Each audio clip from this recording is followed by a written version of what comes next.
Good evening, everyone, and welcome back to the SMA GT500 Championship. I'm your SMA host and madman, Sean Madden, aka Flawed Genius Gaming, presenting to you week 4 of this very exciting season. As so far, we've had 3 races and 3 different race winners, making it hard to predict the following outcome. Will we end today with a 4th different race winner? Well, looking to solve that conundrum today is a guy that will walk 500 miles to be back alongside me in the commentary booth. It is the all-inspiring, eagle-eyed John Wright, aka 00 Raven. Welcome back to SMA and good evening to you. Good evening, Sean. Your intros are far too kind and far too funny. I do really appreciate them, and I love being back here at SMA Interlagos. Let's go, Sean. Let's go indeed. And we've got a few surprises up our sleeves, that is for sure, today. But before we get into all the info, let's go and support the sponsors, because they're supporting us over the whole of the season.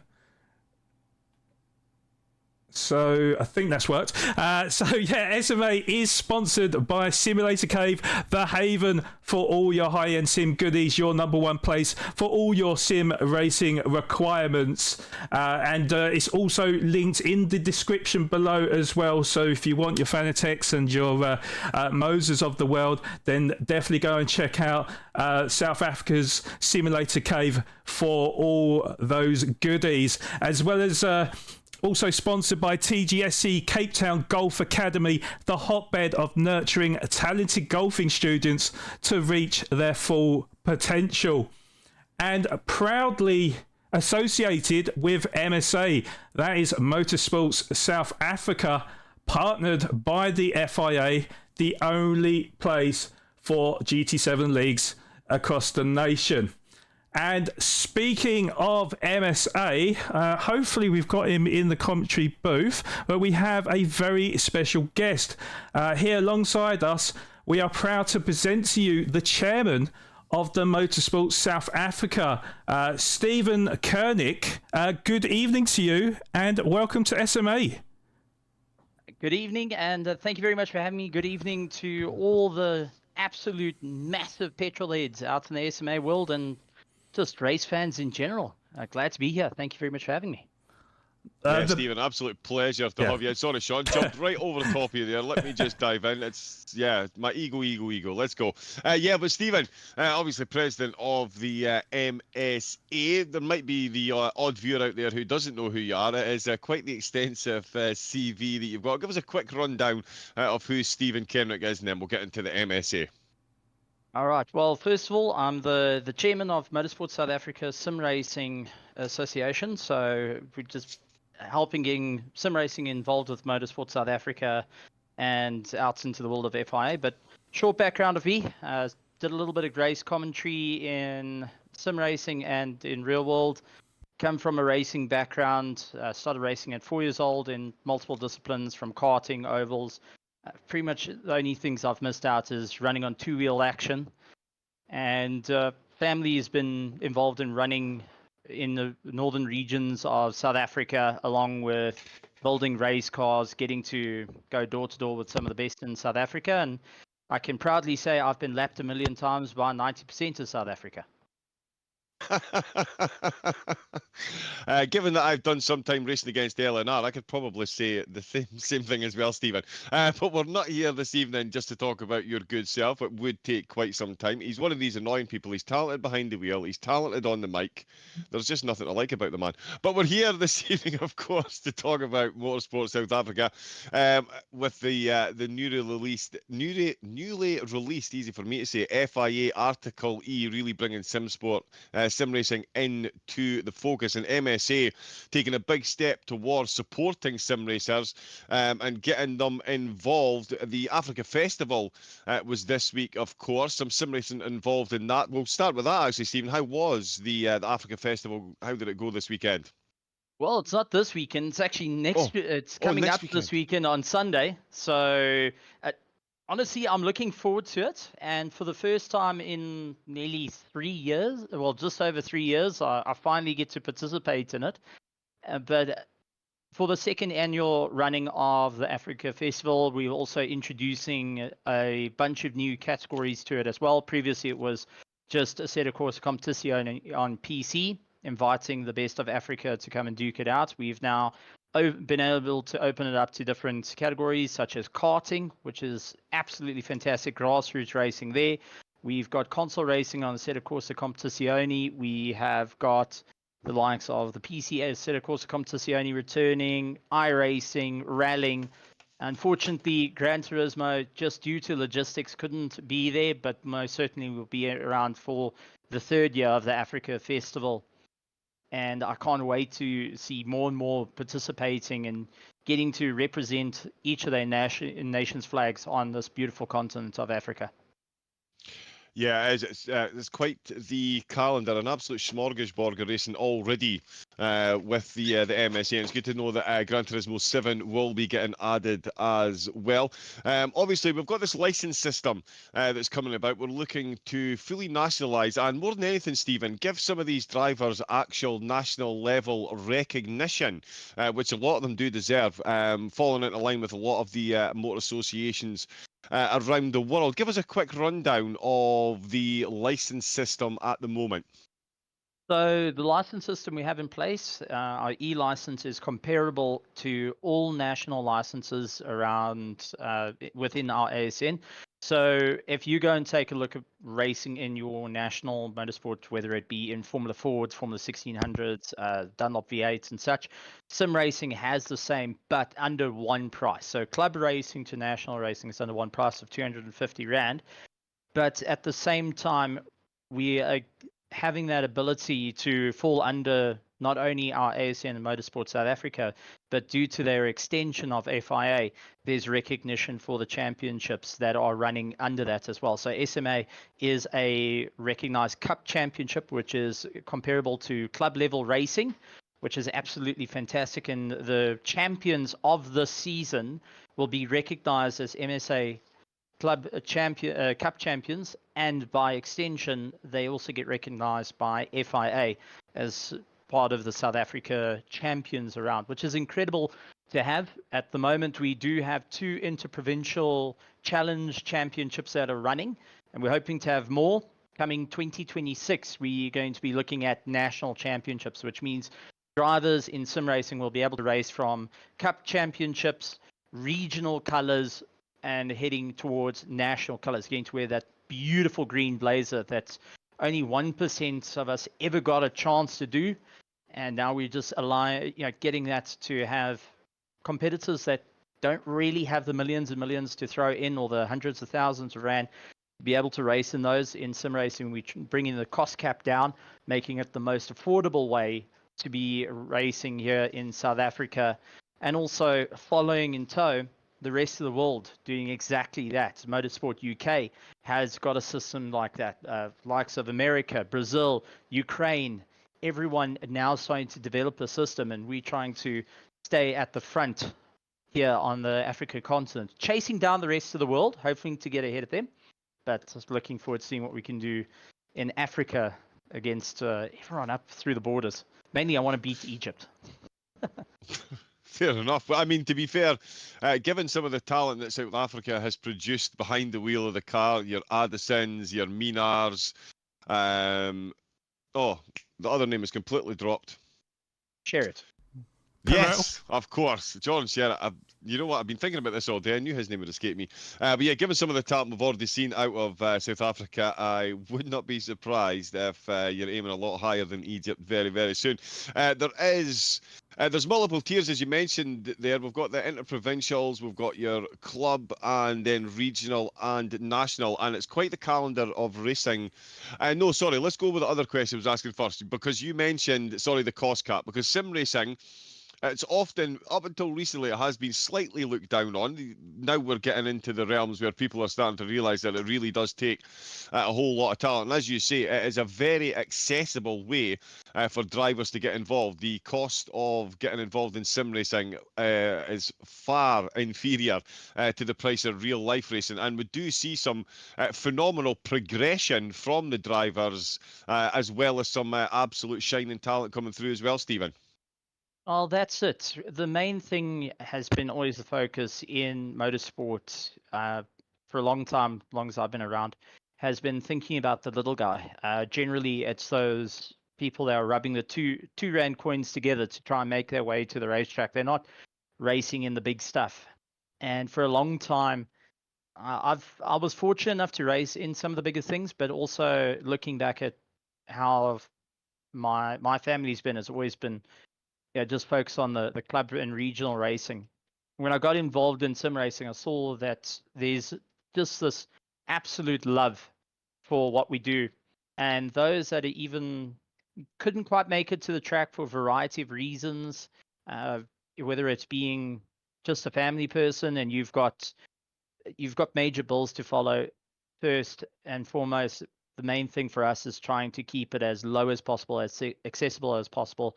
I mean, entering on a real race day, you're looking at about 2,500 rand plus.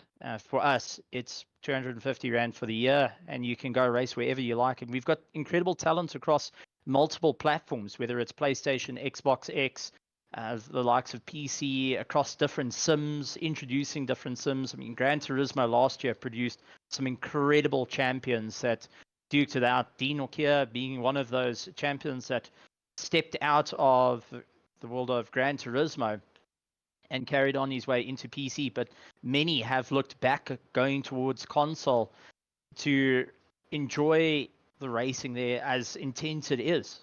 And that's what the whole aim of it is, to make it the most accessible racing there is, the most competitive racing, and allowing a bit more of a shining light on the whole score. Because long and short of it, motorsport's expensive.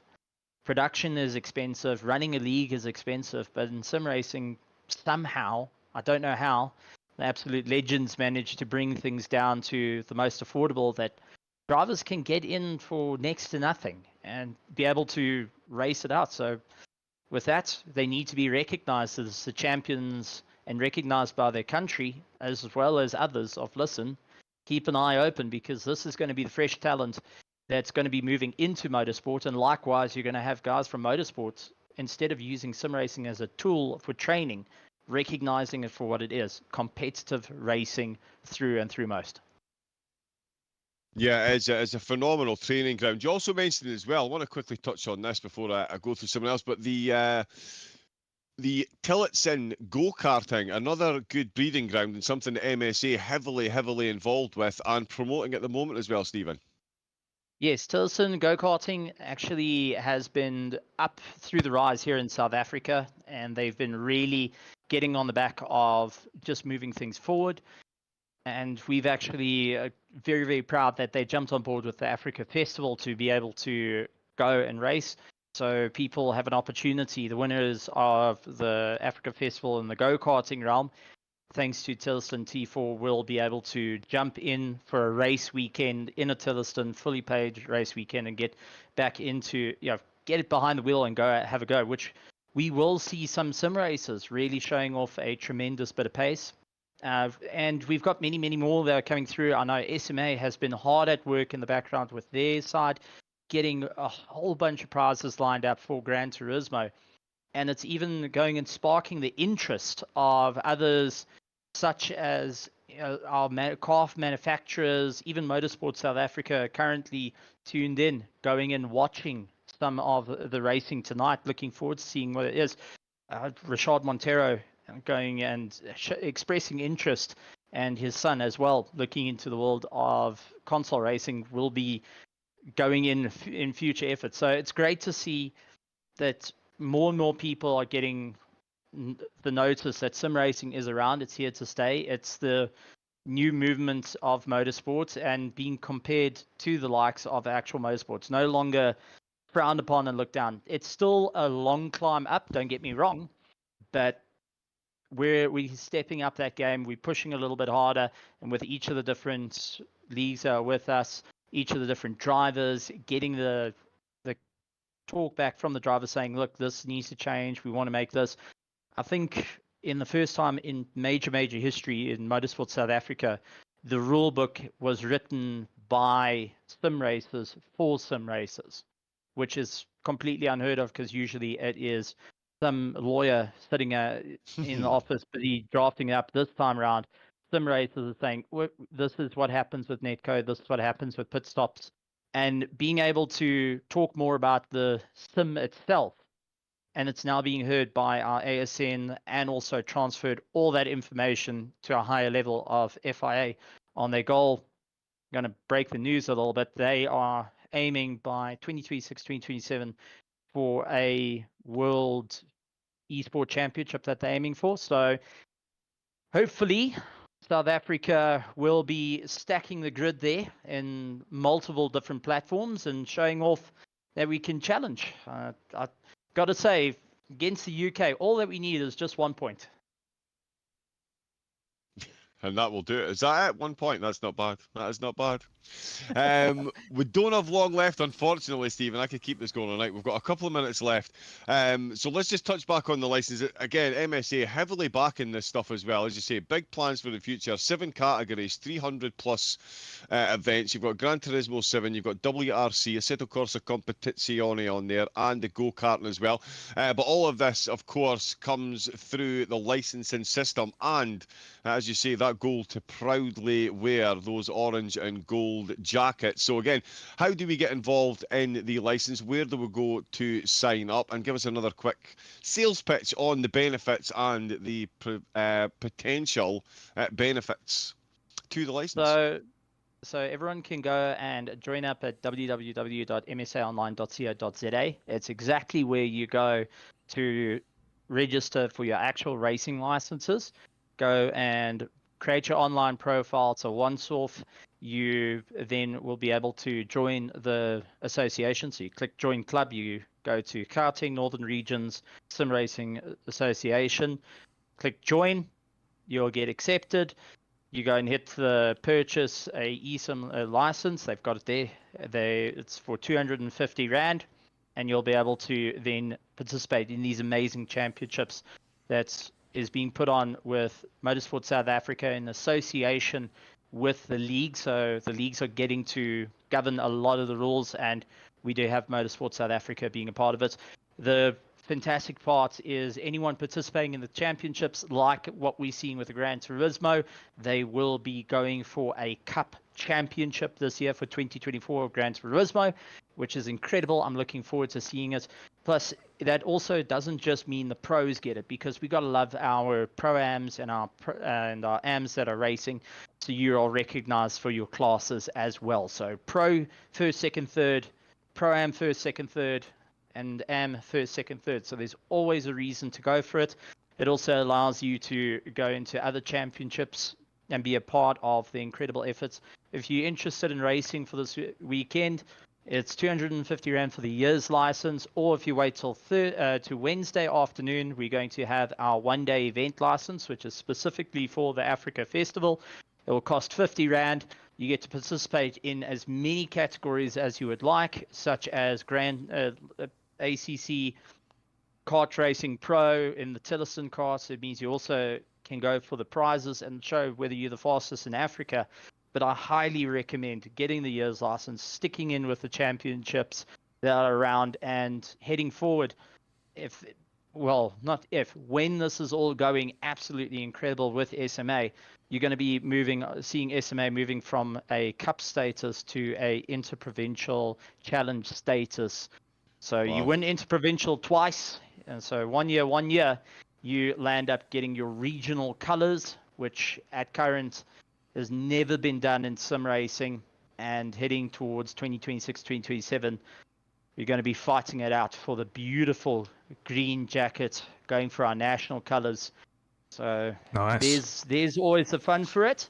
It's being affordable, and I won't lie, looking at the talent out on the field, I originally thought I would be able to get the leap on Gran Turismo, but I think I'll join you guys. I'll make the coffee in the back here. You guys talk about the pros. Stephen, I knew there was a reason you were my favourite so far. I'm always about the coffee, but yeah, I mean, look at. I'm sorry, but practice at the minute they're separated by 99 hundredths. Around Suzuka with a 123.9. It is incredible. Yeah, Stephen, big things ahead. So race fans out there, if you want to get involved and you want to proudly wear your national colours, get yourself over to the website, get yourself signed up for a licence, and take part in one of the plethora of events that is being made available to you, safe in the knowledge that you have got national backing, and this is not going away anytime soon. This gets bigger and bigger and bigger and bigger. And a little stat for you, sim racing equipment has actually seen a consistent 40% increase in sales over the last 8 years. That will continue. So not only good news for our sponsors, but good news for anyone organising events as well. But Stephen, we do need to get to what the viewers are actually here for.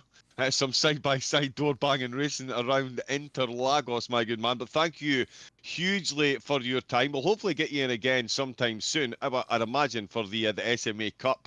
It's going to be up to club level. Get your licence, get yourself some national points. But Stephen, again, thank you very much for your time in the commentary box.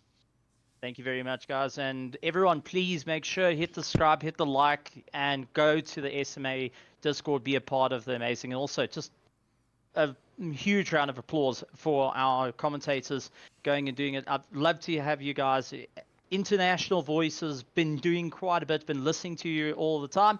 I'm glad that you're involved with our local motorsport here in South Africa.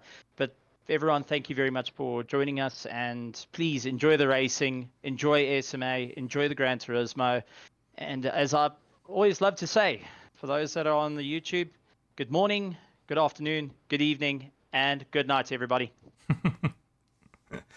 There we go then. Yep, Stephen Kenrick, chairman, of the Motorsport Association of South Africa. Get yourself over, get signed up. Put Stephen in his place. He thinks he's a bit of a quick racer. Let's just prove to him that he may have that slightly wrong.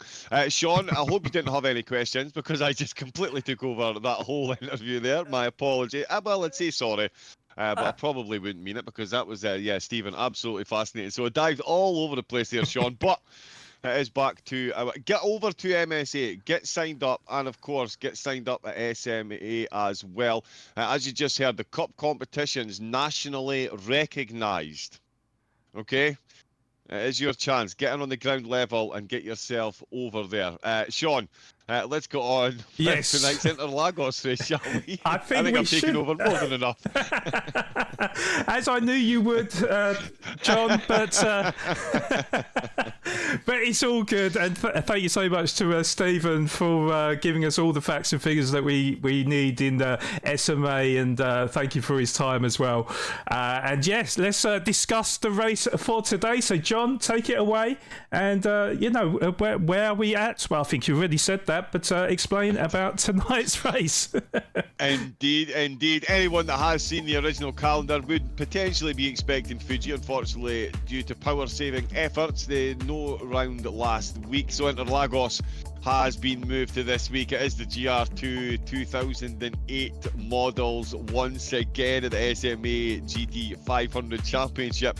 And we are in Sao Paulo. You better believe it is festival time. Oh yes, it is Interlagos, home of the Brazilian Grand Prix, and home and the track where more Formula 1 drivers' champions have been crowned than any other. Helps to be the last race of the season. 4.3 miles long, which is a mere shade.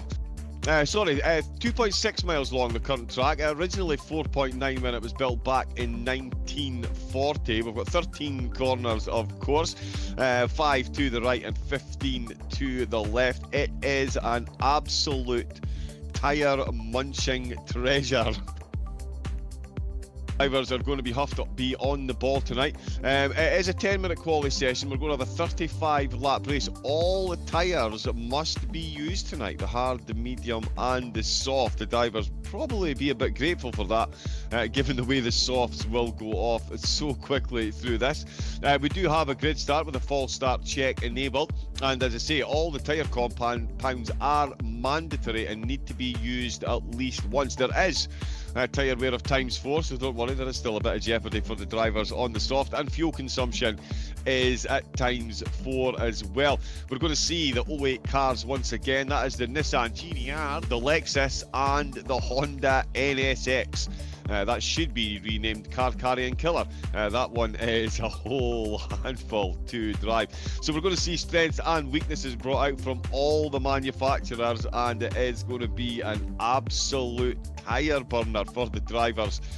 And so strategy is going to be all important once again, Sean. Yes, indeed, and I was waiting for that Nissan GT-R. I've been told, I've sworn allegiance to Chad Rice, and I've been told by many Australian viewers that unless you say GT-R like that, you will find yourself in a lot of trouble. So yeah, rather than incur the wrath of the Aussies, I will stick to tradition. It is their adopted national car. So yes, indeed, and on to the results from round 3 then. At Dragon Trail Gardens, we saw Deacon claim his first race victory of the season and become the 3rd different race winner in succession to grab maximum points. He was closely followed by Levitius and Papaya Racer to secure a podium lockdown for Team TNR for the 2nd time in 3 races. They are followed by the VSR drivers in Richard, JDJ, Galara and Wolfie securing P4, 5, 6 and 7. Puma's Mac grabbed his best result of the season, finishing in 8th position, and that is followed by Davidson TNR Supercams cementing his tier 1 position for this week with a brilliant P9. Top 10 position for Puma's Neil was also followed, and it was MGR's Kennels who secured the last elusive position with a heroic fight back from the depths of despair, clawed his way back by performing a last-ditch effort to overtake Vars Vartavis on the last lap to plummet him into the drop zone. The shock of the round was VSR's Vars Vartavis and TNR's Whipperman failing in their pursuit to avoid the motion from Tier 1, and will be joined by Puma Bridgens in Tier 2 for round 4, because in comes 3 new drivers from Tier 2. TNR Captain Slow and MGR Dutchman produced back-to-back promotions originally from Tier 3, providing that inspiration for drivers in the lower tiers if they want to repeat that feat with 3 races to go in this phase of the competition. TNR's Latari has been given a second chance to fight it out amongst the elite, hoping to be inspired by both Supercams and Kennels to survive this time around, as he was knocked out in round 2. But best of luck to all of the drivers today. And how does that affect the standings after 3 rounds? So it is... Yeah. Oh, well, I was just about to say, it is all change at the top as Deacon becomes the new leader in the championship, who hasn't finished outside a podium thus far. He is 3 points ahead of Levitius, with Papaya Racer breathing down their necks in 3rd position, securing a team TNR 1, 2 and 3 in the driver standings. And then it's the turn of the VSR drivers of JDJ in 4th, Richard in 5th, joint 6th position between Galara and Wolfie, tied on 1,150 points. Then it's Vars Vartavis in 8th position, followed by Puma teammates of Neil and Mac for 9th and 10th position, and TNR Whipperman just a point behind in 11th position. Then in 12th we have TNR Latari, and in 13th and 14th we have TNR Ghost Rider and MGR D-Man from Tier 2 to round up the top 14 after 3 rounds in the SMA GT500 Championship. Over to you, John. Indeed, yeah, could not be closer up at the top there. And of course, as Sean touched on a few times there, this phenomenal format that we've got for this season. Top 3 and bottom 3 can all be promoted and relegated right up to round number 6. After that, it is, as you were, as Sean said, quite the inspiration. Back-to-back promotions to find themselves up in the very top split. You absolutely love to see it. And we're going to see the action unfolding very soon. The drivers are out doing their warm-up laps. Before we get started though, who are we choosing to win? Let's get some team names in the chat. Remember as well, this is all put on by SMA, an absolutely phenomenal organisation run by Robin and the troops. So do make sure you give them all the support they deserve. Make sure you hit that like and subscribe on the broadcast. You can comment in as well, say hello. And yeah, jump over to the Discord. Get yourself involved in the race, and even if you are an avid viewer rather than a partaker, get yourself over to the Discord anyway. You can say good evening to everyone. Fife accent, Hugh, hat-trick, you will get yourself into trouble for that. You know I'm the other side of the river, good lad.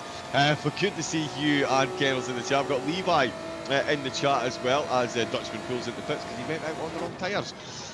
But yeah, welcome again to everyone in. We are into the 10-minute qualifying session, and it is going to be on an absolute razor edge, especially Dutchman there coming out on the hard tyres. They'll definitely be qualifying on the soft. As I mentioned, Sean, we're going to see them out on all three compounds tonight over a 35-lap race. I'm guessing we're going to see an absolute bare minimum usage of the hard tyres, and potentially I think we might even see an out lap turn into an in lap, and yeah, the hard tyres barely getting used for any laps at all throughout the field. Yes, quite possibly. I do predict that the medium tyres will be used the most in this race, but stranger things do happen, and yeah, we'll be looking forward to seeing the performance of the VSR drivers, because it has been a TNR domination throughout this season, although it doesn't always tell the full picture, because they have been decent in qualifying, as we just see Galara come across the line with a 1 minute 24.9. I do predict they will be going a little bit quicker though as qualifying goes on by, as we just seen Puma Racing Neil just come across the line with a 1 minute 25.9, but then we've got Wolfie just set a 1 minute 24.475, which is being bettered by JDJ. So the times coming in thick and fast, John. 1 minute 24.0. Will we see a driver eclipse the 124 and dip into them 123s? I think, I'm going to be honest, I think at this point it does seem like a fairly safe bet, as JDJ has had himself a 24.090, although he's a quarter of a second down through sector number 1. Oh, such a difficult course. I'm going to be honest, I just cannot put a lap together at this track. I've driven it several times on Gran Turismo, but it's just far too technical for me. I do not have anywhere near the talent to get a lap. So if I was in this split, yeah, no, it's a good thing I'm commentating. We've got a couple of drivers not quite set time yet. Dutchman had to come into the pits to change tyres. At the minute, we've got Levi, who is 2.3 seconds down. He's down in 12th position. I do expect him to improve quite significantly across the line this time around. He's just coming past the pit entrance. What an embankment that course has got around the last corner. It goes up to third with a 1:24.3. I'll tell you what, Sean, that time by JDJ is actually looking very, very, very good indeed. And yeah, we might not see anyone get into the 23s, given that Levi there, one of our championship favourites, 24.3 and a 24.2 for Richard. So that 23 might be slightly elusive tonight, even with the times that we've already got. Indeed, we've just seen Levitius actually go purple in the first sector. Now, I did have a word with Levitius prior to the race, and he did say that the drivers would be putting in many laps rather than actually sort of doing one banker lap, going back into the pits and changing their tyres. So we have just seen him go purple. Will he go purple through sector 2? We'll have to wait and see, as we've got quite a number of drivers in the pit lane right now, just looking to go for one flying lap. He's gone 4/1000th of a second purple through through sector 2 as he comes around the flying left-hander through turns 13, 14 and 15, and he dives into the pitch, John, so wasn't able to eke out that extra time on them dying softs. Yeah, no, it wasn't quite. And I tell you, there wasn't that much usage on it there. I did think they would maybe as well try and wring some fuel out with the cars. Although, yeah, that's exactly what they've done. They've come in, put a fresh set of tyres on, and not added any fuel. Still got 3/4 of a tank on board. For some reason, I can't see how long is left of qualifying, but I don't imagine it's going to be too long. Deacon in 4th. We've got Wolfie 5th and Joubert in 6th position. Papaya Racing in 7th. Captain Slow, not so slow. He's in the top 10 with a 24.6. Incredibly close. Prima Racing, I've got Neil and Mac 9th and 10th. Dutchman 11th. Galara Bryn, I'm going to brutalise that one all night. My apologies in advance. 12th, Super Cans in 13th, and Kennels in 14th position with a 125.7, which is still about 8 seconds a lap quicker than I could go around here. So, yeah, still a bit to play for, Sean. But sorry, I interrupted you. How long do you have left of quali? We've got about 3 minutes. So, roughly, was it 2, maybe 3 flying laps, actually, John. So, maybe an out lap and 2 flying laps. So, yeah, JDJ currently leads the pile by 18/100th of a second over his teammate VSR Richard, who is just a smidgen in front of Levitius in P3. But it is very tight between all the drivers at the moment. We are on board with Deacon, who is the current leader of the championship and the latest driver to win, as we've got 3 different race winners, John, in this season's GT500 Tier 1 Championship. So we'll see if anyone will break that duck,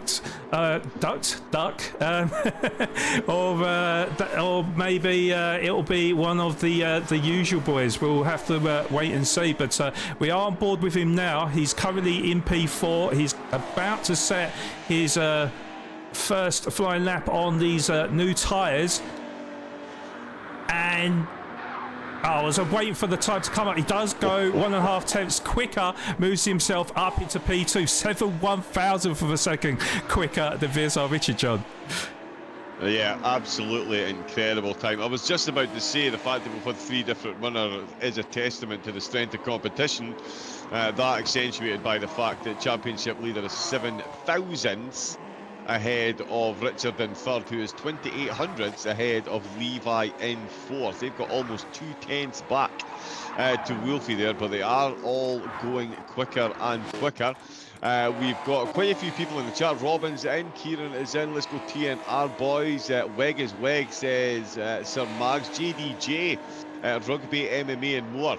I'm a big fan of the old MMA, and I used to play a bit of rugby, so I'm on board with that. The Whipperman is coming, says Kieran. VSR and JDJ for the win, says Tian. Double DP. Oh, VSR. Double O Raven approves. We've got Dean Hemming as well, cheering on MGR. Yeah, he's going to be quick. Good luck to everyone, says Andal De Jager. TNR, it's just simple, says Sir Mags. And good luck everyone as well, says Cross CJ. Thank you to everyone that is tuning in. 1 minute 24.001, Sean, is ridiculous, but Levi's done a 23. Yes, indeed. The first driver to break that 1 minute 24 as he goes wide, Lev. Not sure what happened there, if there was a little bit of contact or not, but currently is on pole position right now with JDJ. Will get one bite of the cherry to see if he can go quicker, but currently in P2, 12/100th of a second over Levitius in P2. It does look like quite a number of the drivers has dived into the pits, so there's only going to be a few more runners then to maybe go a little bit quicker, but we'll go back on board with JDJ because he looks like the nearest driver who can challenge Levitius. I think, yeah, we've only got about 4 drivers left on the circuit now. And I'm not sure who that was. That was Galava, just gone up into what was P9. it? P9 to go within 0.6 of a second over. Okay. Quali session has ended. Okay, so he wasn't able to get his lap time in, and we will quickly mull over the qualifying results then. Yeah, I'll give you a quick rundown if you want. We've got the GTR GT500, the Nissan GTR leading the way with Levi. Then it's the NSX, but that is 4 GTRs in the top 5. Slightly dominant. And yeah, there's some notes that Sean's put together that I'm going to steal very shortly as well, because yeah, he knows what he's talking about behind the wheel of these cars. I, on the other hand, talk a lot, and that's it. GDJ taking second place, 1 minute 24.001. 1,000th, I mean, that's just, yeah, very close indeed. Papaya Racing and Deacon 3rd and 4th, with Richard in 5th, Wolfie in 6th, Kennels starting in 7th, with Jobert in 8th place. We've got Galabrin in 9th, and then Puma Racing, I've got Mac in 10th, TNR, I've got Captain Slow in 11th, Puma Racing in 12th place with Neil, and then it is Dutchman and Super Cams, freshly promoted, and bringing up the rear of the field, 1.1 seconds separating the top 14 drivers. John, the race is just about to get underway in round 4 of the GT500 Championship. So Levitius will lead us away into turn number 1 with Papaya Racing. Looks like he's had an excellent start. He's going to be around the outside, onto the inside for the centre S's, and get in front of JDJ. JDJ's lost 2 positions from the start, and we're going to have a quick look on the replay there to see exactly what happened, because I was trying to catch up with proceedings there as we started a little bit earlier than I expected. But yeah, there was Papaya Racer around the outside with a little bit of contact to JDJ in P3, down into P4 as it looks like Deacon got in front of him, but JDJ has managed to rejoin in P3 then, so I don't know if there was side by side action. It looked like we just missed out as they went through turn number 4, but it may have been a little bit of contact between JDJ and Deacon, but for the time being JDJ promoted up into P3, Deacon in P4, VSR Richard in P number 5, with Kennels up into P6, so that's very interesting. Galara in 7th, Latari in 8th, Puma Racing Mac in 9th, and there's a big train of cars actually with his teammate just behind in 10th position. We've got VSR Wolfie in P11, Captain Slow in P12, Supercams in P13, and Dutchman at the back of the grid in P14. So Levitius so far, John, looking rather good at the moment. 1.1 seconds is his lead over his teammate Papaya Racer. Indeed, yeah, good start for the 2 of these drivers, and that's exactly what they needed. Of course, they're on the soft tyres. JDJ, Deacon, all on the mediums. In fact, Deacon, Richard, Kennels, who's just picked up a penalty, actually. There's a casting eye over that. We've got Galabrin on the mediums as well. So too is Wolfie. Captain Slow on the softs. He's got back past Puma Racing Neil, who's on the mediums. That's a titanic struggle between those 2 down for 10th place. Dutchman is on the hard tyres. So too is Super Cams, and Racing Mac, Puma Racing Mac is on the medium. So a big mix of tyre strategies, but the 2 on the softs out of the front, as I say, exactly doing exactly what they needed to do. And Levi now with a 1.8 second gap over Papaya Racing, who's only got a 1.5 second gap back to JDJ. So that is quite the difference there between the pace that they've got on the different tyres. But we're watching at the minute, it's Neil and Captain Slow. They're having an absolute banger of a battle. It looks like Captain Slow has managed to sneak his way in front. He does have those prime soft tyres, so he's managed to take that position pretty comfortably. Levi absolutely nailing it up at the front of the field. 1.6 now ahead, although Papaya Racer, just as I questioned the gap back, he's got that up to 1.8. So he is definitely doing what he needs to do. But VSR Richard in 5th place, Sean, looks like he is all over the back of Deacon, and these 2 on the same tyre with Galabrin not too far behind. So definitely don't want to be battling too hard, these 2, but it does look like it's on at the minute. It does indeed, yeah. VSR Richard's going to have that slipstream over Deacon. He's not going to be able to make the move for turn number 4, but he is ever so close to him, and let's see if Deacon can withstand the pressure from VSR Richard, who was very quick through qualifying and is looking good in this early part of the race as well, as we go through what is the very technical section. This is the area of the circuit that really does... Oh, which place? Seventh, we've got Jobert and Galabin. They were 2/10 apart. We've got Wolfie right on the back, Kennels and Captain Slow. Sorry, so it's a four-way battle for 7th position here. Captain Slow, he is at the back of this battle, but he's by no means out with the hunt here. I say this all the time. If you've got 3 or more cars, it's the car at the back that is the best position. Anybody tries to move and doesn't absolutely nail it, they're going to find themselves with a Captain Slow right up that inside. Coming round the final corner, they are absolutely nose to tail slipstreaming right the way through the air. And yeah, there's some good onboard cameras you can get with these cars as well, with the gyroscope. And Wolfie going for it, and so is Captain Slow. They're both having a look up the inside on the way into turn number 1 and down the hill. They've managed to stay in the positions they were in. This is really bringing Neil into this as well. Neil lurking in the background, getting ever closer indeed. Kennels is indeed going to have to be full focused there. He's getting some cheer on. Dean giving him a shout in the chat. Kennels, is he potentially going for a move into turn number 4? He is not. He stays in line. It's not the easiest course to get an overtake done on. That is for absolutely sure. The driver's well aware of that at the moment. So head up the hill though. I'm looking at Camels. He's trying one up the inside of Wolfie. Captain Slow's done it. Just as I said, Sean, Captain Slow, the two went for the overtake. They couldn't get it done, and Captain Slow said, thank you very much. They may call me Captain Slow, but I'm not slow on the uptake when a free 2-place overtake is shown to me. Indeed, I'm just looking at the replay now, and that was 2 for 1 for TNR Captain Slow. That is a fantastic move, and I did not see that coming in the slightest, John. That was pretty phenomenal. Of course, making his debut in Tier 1, originally from Tier 3, but with back-to-back promotions, he now finds himself with the elite drivers, and that was an elite move from Captain Slow, John. It really was. As I say, if you're the second or the third or fourth car in the train and the car's ahead, go for an overtake. You have carte blanche. Latari off at turn 1. He's going to lose 3 positions, maybe a 4th to Kennels. Let's get a good replay on that and see exactly what happened. It looks like he just ran a little bit wide.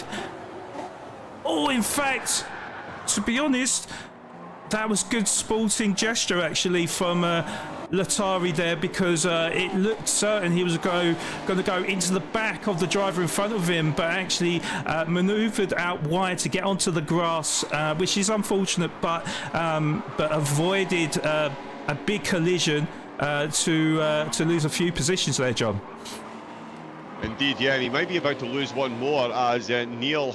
He smelt some blood in the water there, and you can see down the hill he's going to head towards Junkai. He's got that Lexus fully in that slipstream, and coming round the last corner he's going to be absolutely in the hunt for an overtake. Oh, we've got a yellow flag. Okay, do we know what position? Racing Mac, I believe it was Racing Mac. He's currently in 12th position. I think he's just had a spin and dropped down the order slightly there. He's lost the position to Galabrin. It looks like he's just touched the curb through turn number 9, and it's not gone well for him there. He's ended up losing another position. He was behind teammate Neil there. Neil still chasing Jobert. As I say, end of turn number 1. Oh, the Lexus not able to get it done, but Wolfie's going for an overtake on Kennels. Wolfie's got it done. Wolfie and Kennels going side by side into turn number 1. It's Kennels in 8th, Wolfie in 9th, and they could not be any closer as they head into turn number 4. Wolfie moving over early. I'm not sure if that was a defensive move, but all it's done is invited Kennels round the outside. This is not where you want to be going side by side. The driver's recognising that. Kennels looking for a potential undercut, and all they're doing is bringing Jobert back into this fight. And we're about to see Jobert pull off a Captain Slow double overtake here. Not quite close enough, but Kennels, that's absolute precision driving through a very technical part of the track. All of that slipstream on the front of the GNR, and he's keeping the tyres. Oh, they've just separated there. As I say that, there's been a bit of a wiggle, and Kennels had to take some avoiding action, and he's going to be avoiding P8 if he's not careful, because if he's not too careful. Oh, that's a little bit of a wiggle in the background there. Neil almost losing the back of the car. It is wild down here in 7th place. They're still pretty separated out up at the front. Deacon and JDJ are still close, but this battle here, Sean, for 7th position. Captain Slow, freshly promoted, putting them firmly in his rear view mirror. Wolfie, Kennels and Jobert are really dueling it out, and Neil is just on the cusp of this one as well. Indeed, and just on board with Kennels now, as looks like Latari looking to pull out all the stops here to get in front of Kennels, but Kennels is going to show him the outside line, so that only brings Puma Racing Neil into play then as he closes that gap over Latari in P9 with Neil in P10, of course. And yeah, it's certainly a very, very fascinating battle through the grid, that is for sure. As Juba didn't get the best traction out of turn number 5 as we go into this triple. Oh, he looked like he was going to send a nose down the inside of Latari there, but decided to pull out there. Well, there might have been a little bit of contact had he have gone down the inside, so thought better of it for the time being. But yes, certainly very, very close between the 4 drivers as they battle it out in the midfield section. They were also all on the medium tyres, John, so difference of strategies between the drivers as well, as I go back on board with Levitis, who has a 3-second lead over Papaya Racer, but they're both on different strategies on the soft tyres. So it's JDJ that is leading the charge with the drivers on the medium tyres at the moment, who is just half a second in front of Deacon to hold on to that P3, yeah, it's very interesting to see the different tyre strategies though, John, and I'm sure things will become a little bit more clear as the race unfolds. Yeah, the last 3 laps are going to be absolutely nail-biting. Given the different tyre strategies we've seen, genuinely, the last 3 to 5 laps are going to be absolutely nail-biting. We have no clue. I'll tell you what we do have a clue on. Levi, he's already done a 1 minute 24.051, which would have put him 3rd in the starting grid. That is how quick his current fastest lap in the race is. Fastest for Papaya is a 24.4. Again, they're both on the soft. JDJ, he's done a 25.1 multiple times, and he's just done back-to-back 25.2s. Consistency, thy name is VSRJ DJ. Deacon doing a good job as well, but he's more consistently in those 25. So JDJ really is getting the job done on the mediums. Deacon just stuck in that dirty air ever so slightly. So phenomenal times. VSR Richard on the mediums down in the 24.9s, and Captain not so slow, as he is now being called. 24.9 he's managed, and 25.2s not out with the... not out with his repertoire either. He's already clocked a couple of them. Of course, the big battle that we're seeing for position. Just a reminder as well, yeah, Cams, Dutchman, and Galabin, they're all on the hard tyres. So we'll see what they choose to come in on next. And that's the big thing. Neil and Jobert are very close in 10th place. We can keep an eye on that. Kennels. Kennels. Yeah. Oh, Sean, that's not what you need. You don't need that at all. Yeah, he went a little bit wide out of the centre S's and picked up that 1 second penalty. And we've got Latari and Puma Racing Neil in close proximity of him. So once he does serve that penalty at the end of this lap... Schaubert's got a penalty as well. Yeah, that's Latari, sorry. Oh, Latari, sorry, yes. So, yeah, sorry. Yeah, I was about to say that Latari would be, or it's Juba. I do apologise for the mix-up there. But in P9 at the moment, picking up that 1 second penalty. So I was going to say he was going to make the move on Kennels, but it does look like then that Neil will be able to propel himself up 2 positions to move from P10 to P8, John. Indeed, yeah, that is... really rough on the penalties. I think they're only saving great. Is it worse to get the penalty on the slower tyres? Do you lose more time on the slower tyres than you would on the faster tyres? Because as you know, Sean, there's some penalty lines that are really, really detrimental to your lap times. You see drivers coming at the pits, but especially at Interlagos, it's right in that prime acceleration zone, one of the fastest, if it's the fastest part of the track, along that start-finish straight. So as far as penalty lines go, this one, you absolutely need to be avoiding it like the absolute plague, because it will cost you.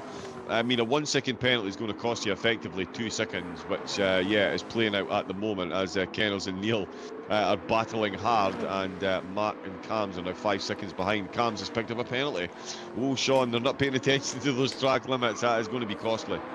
Yes, indeed, yeah, because this happens to be one of the worst circuits for that penalty zone, because that is the section where the drivers will be completely flat out, and depending on how lengthy the penalty is how much the car will get slowed down. Half a second might not be as extreme, but he certainly will lose probably what will be more like a second, almost to 2 seconds perhaps. But Levitius comes into the pits from the race lead then. He was on them soft tyres with 45% of fuel, so his teammate also comes in from P2 at the time as they sink down. So we've got provisional race leader at the moment is JDJ then, who still finds himself just in front of Deacon, who's keeping a very close pace to him. But yeah, they're on the medium tyres, so they're on the longer stint. Now we do predict that they will be running roughly about 16 to 17 laps on these medium tyres, dependent on how much fuel saving they make, which I have to say they have been saving quite a bit of fuel, John, because it looks like Deacon has just under half a tank of fuel and we're on lap 11, so that would equate to almost maybe like 20 laps of being on this stint. So we'll wait and see what happens here, John. Yeah, we'll see. It'll be interesting to see how much fuel the drivers put in their final stop. Quick update on one of the drivers' strategy has gone completely out the window for Latare, Joubert. Had to come into the pits after only 10 laps on the mediums, was carrying a fair bit of damage to the front and the front right of the car. The suspension, as we say up here north of the border, knackered. Was not working well. His steering wheel was not the straightest of places. So Latare, I do think that is an early pit stop, as Sean said, but expecting 16, 17 laps out of the mediums, and Latare coming in after 10. Comes back out on the hard tyre, so a bit of damage limitation here. We'll try and get the head down and maximise what he can get out of the tyres, and look for a big charge on the softs. Not so much of a saving grace, not many cars around, and slipstream at a course like this can be hugely advantageous, as Deacon is finding out up in second place there, Sean. The two of these drivers, Deacon looks like he fancies the lead before he comes into pits maybe. Oh, and he's up the inside as well of JDJ, makes a very daring move. There's a slight bit of contact as he pushes JDJ slightly wide, but Deacon gets the race lead for the time being as we go into turn number 9. And yeah, it did look like Deacon was sizing up his opportunity there and took it with aplomb to move into the race lead ahead of their pit stop schedule, John. Indeed, and I thoroughly approve of your use of the word of aplomb. It's one of my favourites. But yeah, no, he certainly did. The invitation was there. He really got the run. I'm not sure if JDJ, because my keyboard has decided to stop working, so I can't get replays right now. But he's coming back for a shot. He's going to come in. He's got the slipstream out of the last corner, just as we were talking about how detrimental the penalty line is. The slipstream there, absolutely vital. Not able to get it done. Oh, he's outbraked himself, Deacon. He's almost run onto the marbles, and that's opened up the slipstream, Sean. JDJ walks back up to the front. This is a battle for the ages between these two. Yes, indeed. Yeah, it was JDJ putting him under all types of pressure, and yeah, unfortunately, easily done. Deacon going a little bit too deep on the brakes for turn 1, and there was JDJ to sweep up and move back into the race lead. Yeah, absolutely incredible driving. The precision between the two of them. Yeah, exactly what we were talking about with MSA earlier. The level of talent that is on display here. These drivers really do need to get themselves over to the website and get signed up for a license and start taking advantage of the national recognition and potential pro licenses they could find themselves with, because that was absolutely spot on. A couple of questions could be asked about Deacon's original overtake. JDJ was over the track limit, so certainly the stewards might take a look at that one. We will leave those to decide, but it has been absolutely incredible stuff between the two of them, and we're envisaging another 3 laps of this as Deacon is looking to reverse the overtake from the previous lap, as he is absolutely under the rear spoiler. Beautiful shot I've got from the gyroscope. Yep, we're absolutely loving that. He's round the outside. He's going to be heavier on the brakes. We saw him the last time around. He was better on the brakes. He's opening up for the cutback. Is JDJ going to be able to defend the move which saw him take the lead. He is indeed. JDJ absolutely nailing it. And I'll tell you what, Sean, this is the type of driving that we love to see, but it can certainly... Oh no, never mind, we'll come back to this. As ahead into turn number 4, he's going to go round the outside. Surely they're not going to go side by side through turn number 4. He's opening up for the cutback again, but JDJ, beautiful position in the car, absolute maximum grip and acceleration at all times. A little bit of rubber banding, I'm going to call it there. Can't quite tell if that was a little bit of contact. You do occasionally get netcode in sim racing games, but they have separated themselves out, and I can't remember the point I was about to make, Sean, because they're absolutely going at a hammer. Yes, tyre strategies will very quickly go out of the window if you are driving the wheels off and wringing the rubber off the rims, going side by side like this. We love to see it, but tyre strategies can certainly suffer because of it.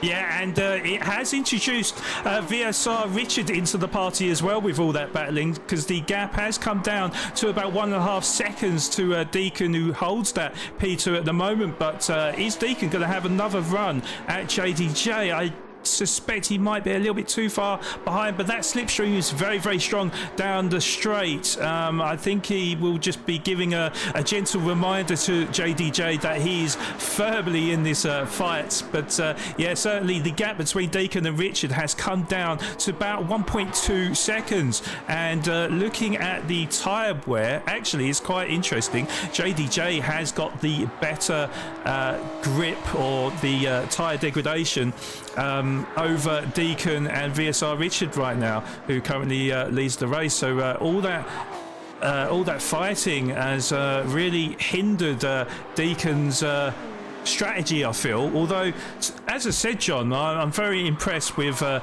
level of driving here, because we're on lap 15. We predicted 17 laps you'll get on the medium tyres, but actually they've managed to, seems like, eke out more. As we got yellow flags, John. Who is that?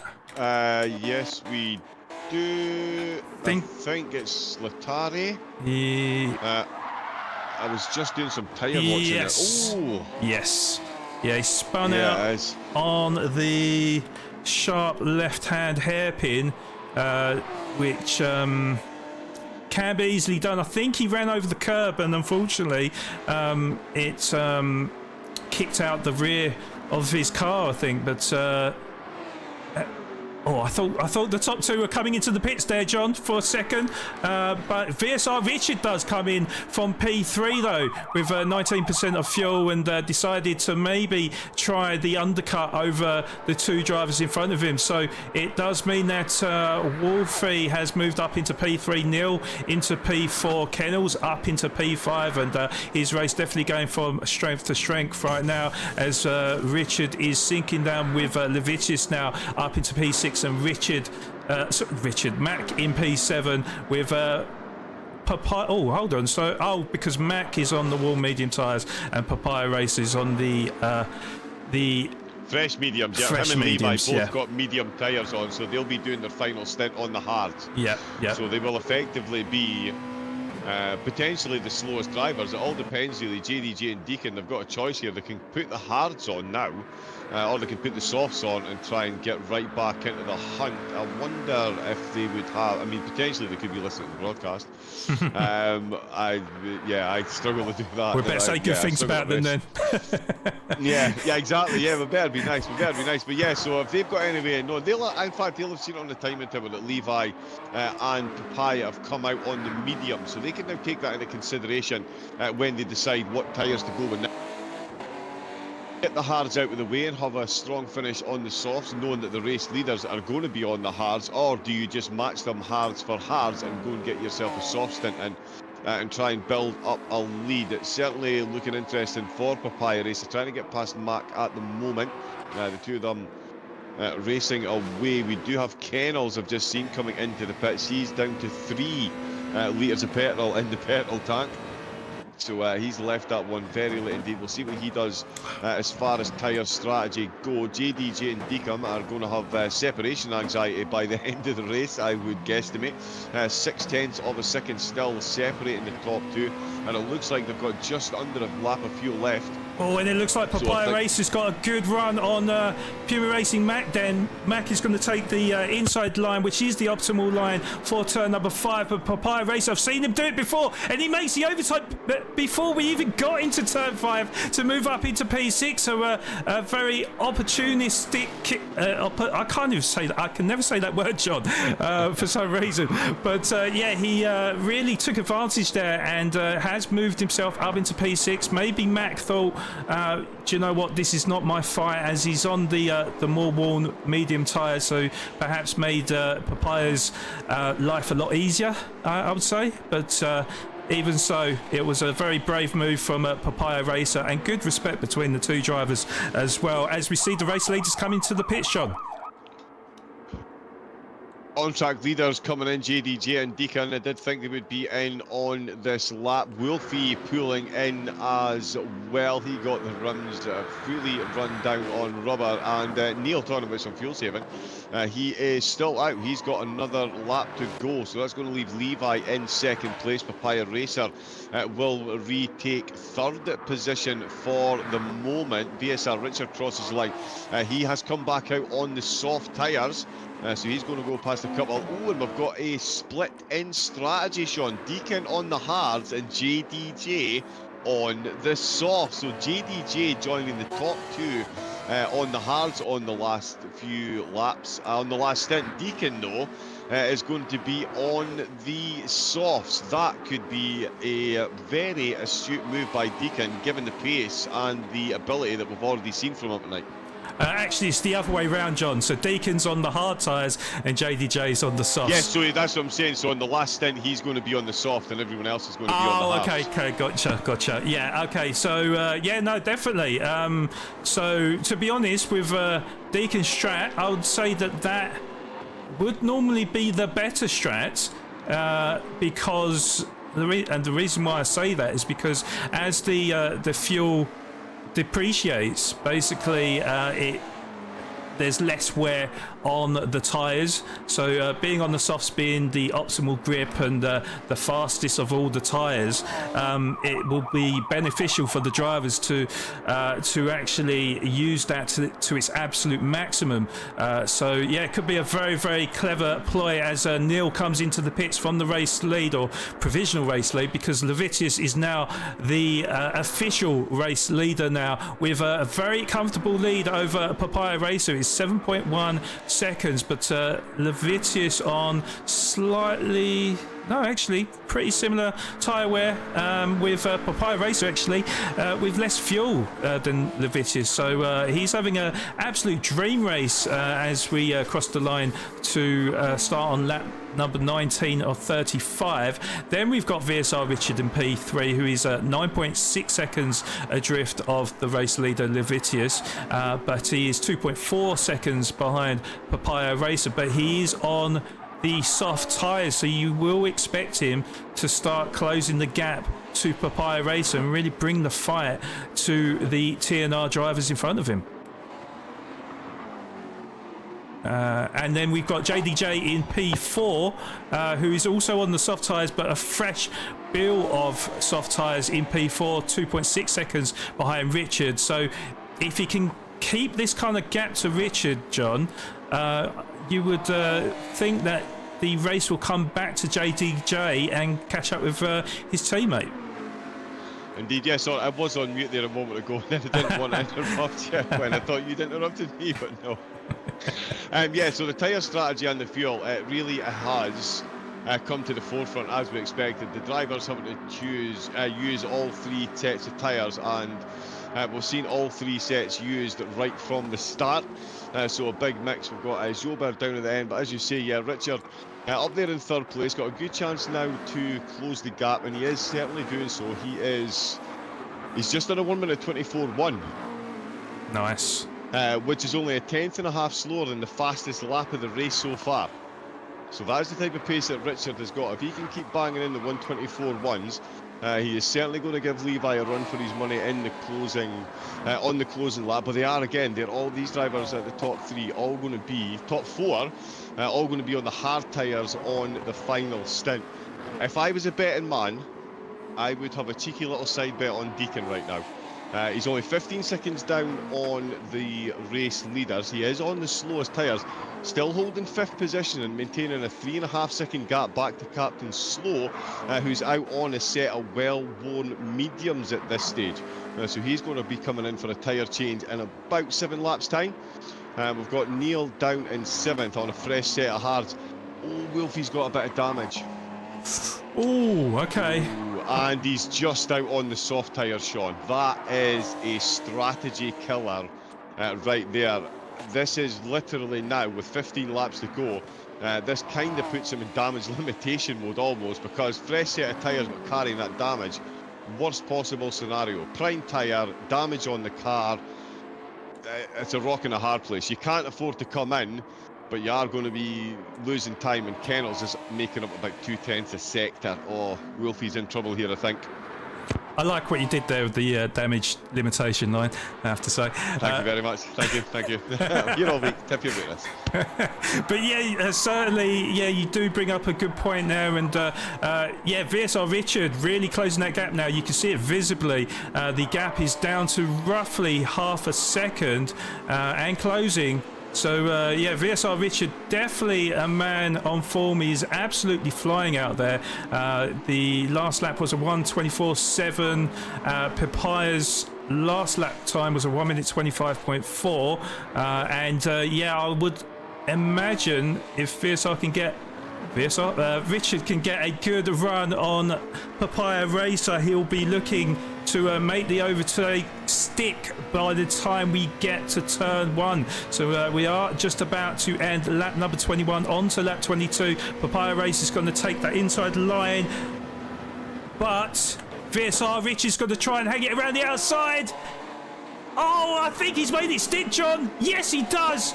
As Papaya Racer has to go a little bit wide on the centre S's there, but Richard makes the move up into P2, Papaya Racer down into P3, and now he's going to come under pressure from JDJ as well as he goes purple through sector 1. So JDJ also on them soft tyres and Papaya Racer on the harder of the medium tyres. So yeah, certainly going to lose 2 positions in 1 lap, I think, John. Indeed, yeah, more than likely. I know I'm saying to throw cheeky side bets on Deacon. JDJ, he's just on a 1:24.075, 7400ths. In fact, 2400 slower than the fastest lap set by Levi. Levi really needs to be on the ball on these medium tyres. He is almost a forgotten man up at the front, but 8.5 seconds of a gap. That gap is about to drop drastically, and it's going to be Richard and JDJ, the main protagonists in the chase.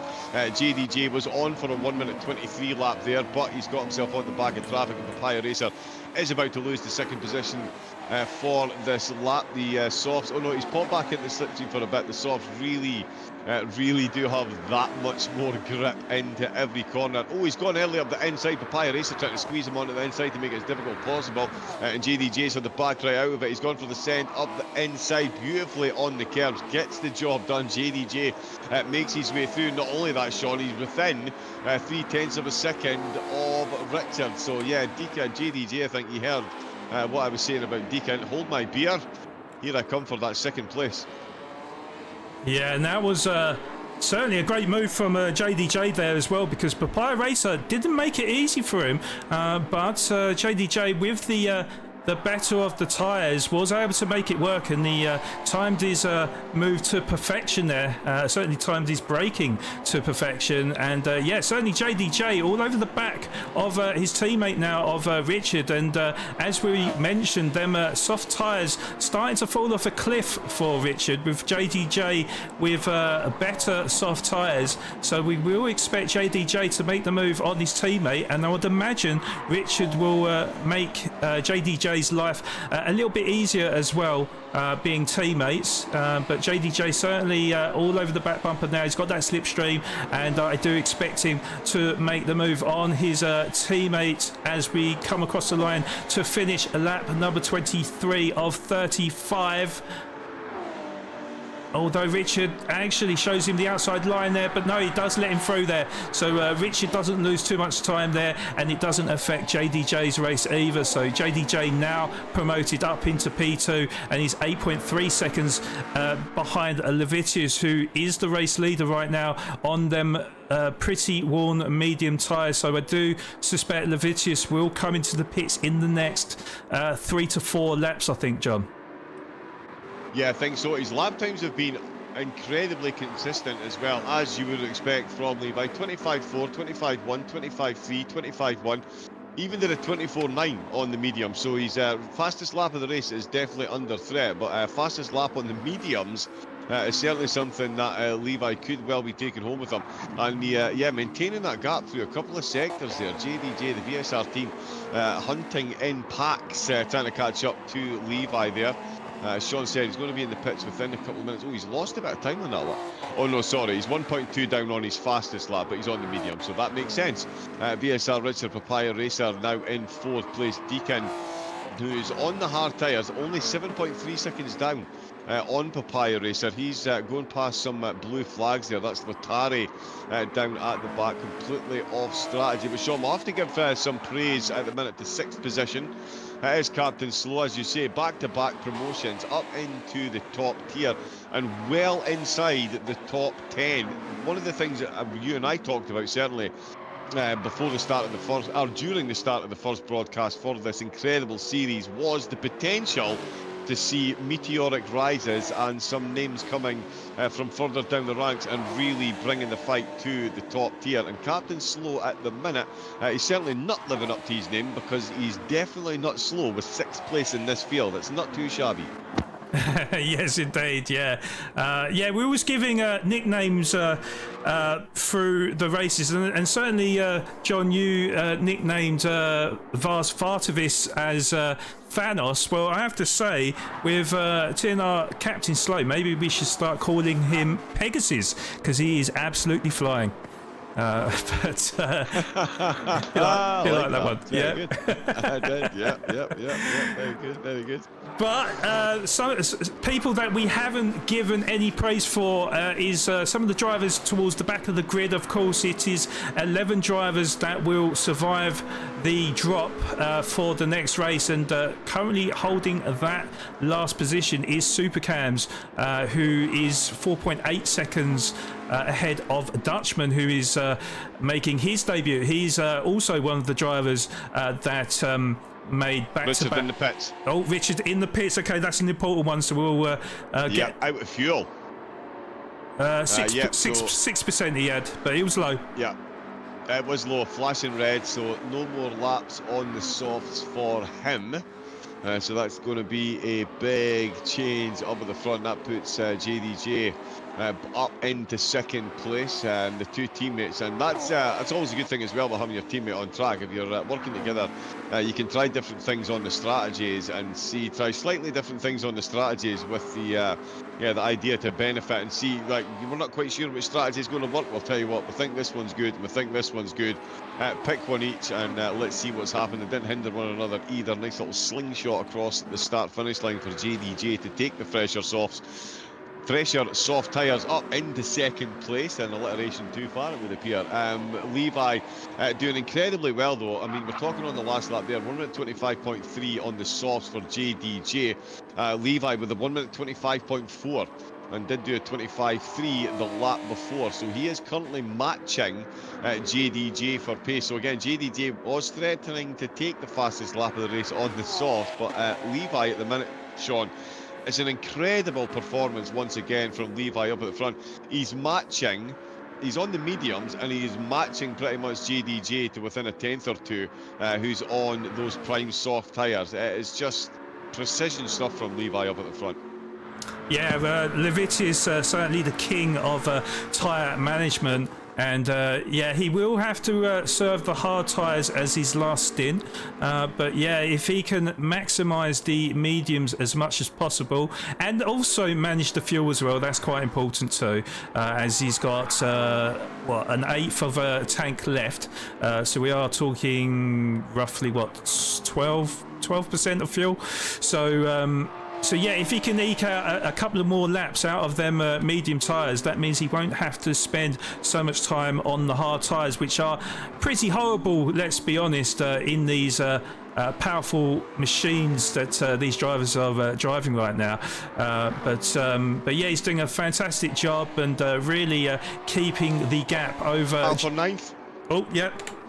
Yeah, battle for ninth. We've got Super Cams, who is all over the back of Mac. Mac is on the hard tyre, so this one is going to be done and dusted fairly shortly, as you see Glabrin.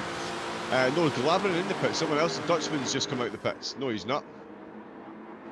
Someone else has just come out of the pits. Yes, Galava just come through. Yeah. Right. Okay. So yeah, that was a good move from Super Cams then on Puma Mac.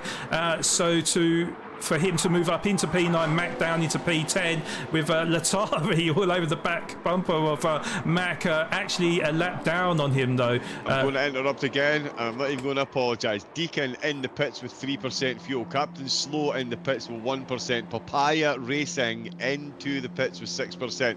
So just to reiterate, Papaya Racing and Deacon are in the pits at the same time. One's going on to hards, one's going on to softs. Captain Slow is going to be coming out on a decent set as well, and so too Racing Neil and Kennels joining the flood of drivers into the pits, taking on less than a flood of fuel. In fact, Captain Slow's done well in the field. He won't have to take much on. In fact, he's really done well. But he's back out on the hards there, as Deacon confirmed. On the soft, Richards on the hards, Papaya Racer on the hards. Richard makes the move on Papaya Racer as he came out of the pits. That is Papaya Racer, but couldn't make it stick, and importantly Papaya Racer in front of Richard then, both on the racing hard. So this is the business end of the race now, John. This is where we get to see how their strategies have performed out, as Levicius comes in from the race lead as well. So 4% of fuel on their medium tyres. He's got the hard stint to come with JDJ coming in from P2 as well on the soft tyres. There's a bit of contact between Richard and Papaya Racer. Let's have a look at that, because I caught the very back end of that. So Papaya Racer was just in front of Richard as we've gone into the technical section of the sharp left hand hairpin, and there was Richard, who's just taps the back end of Papaya Racer. I don't know if he went slightly deep into that corner or not, but there was contact, and Richard so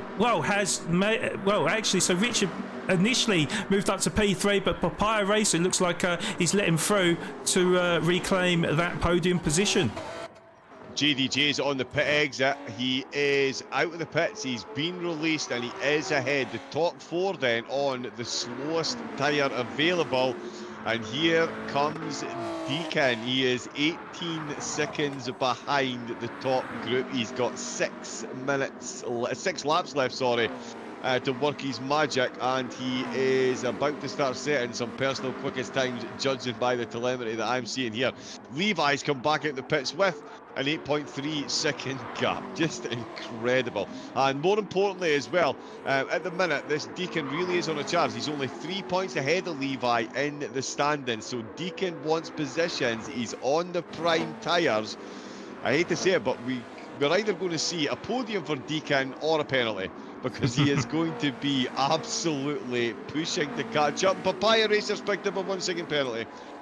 Papaya Racer has picked up a 1 second penalty. Deacon is going to be up to 4th. He is absolutely flying, and Papaya Racer, Sean, he's just shot his podium right in the foot. Yeah, and he's lost out on P3 then, because VSR Richard gets the overspeed on him, and here comes Deacon as well now. So Deacon, his teammate with the overspeed, moves up into P4 then, and lost crucially 2 positions then from that penalty alone. So yeah, unfortunate stuff for Papaya Racer, but that does mean it hands the advantage to his teammate Deacon now, who has 16.4 seconds to try and catch up with his other teammate Levicius, who currently holds the race lead. But yeah, we do predict that the soft tyres are roughly about 2.5 seconds quicker than the hard tyres, which happens to be the 3 drivers in front of him, John. So at that rate, I don't know if he's going to catch up with Levicius, but it's only going to be close though. If he stays bang on at that pace, he'll get to within 4 seconds of Levi. He's to make up 16 seconds, and he's got 6 laps to do so. If it's 2 seconds a lap quicker, that's 12 seconds he'll make up over those 6 laps. So you'll be 6 seconds short. Boom. Great move. What a move on Richard there. They were side by side for many a corner there, but Deacon with the superior grip then got a lot better traction out of the hairpin, and as they sort of swung left to right, and I'm trying to figure out what turn number that is. I think it's turn number 12.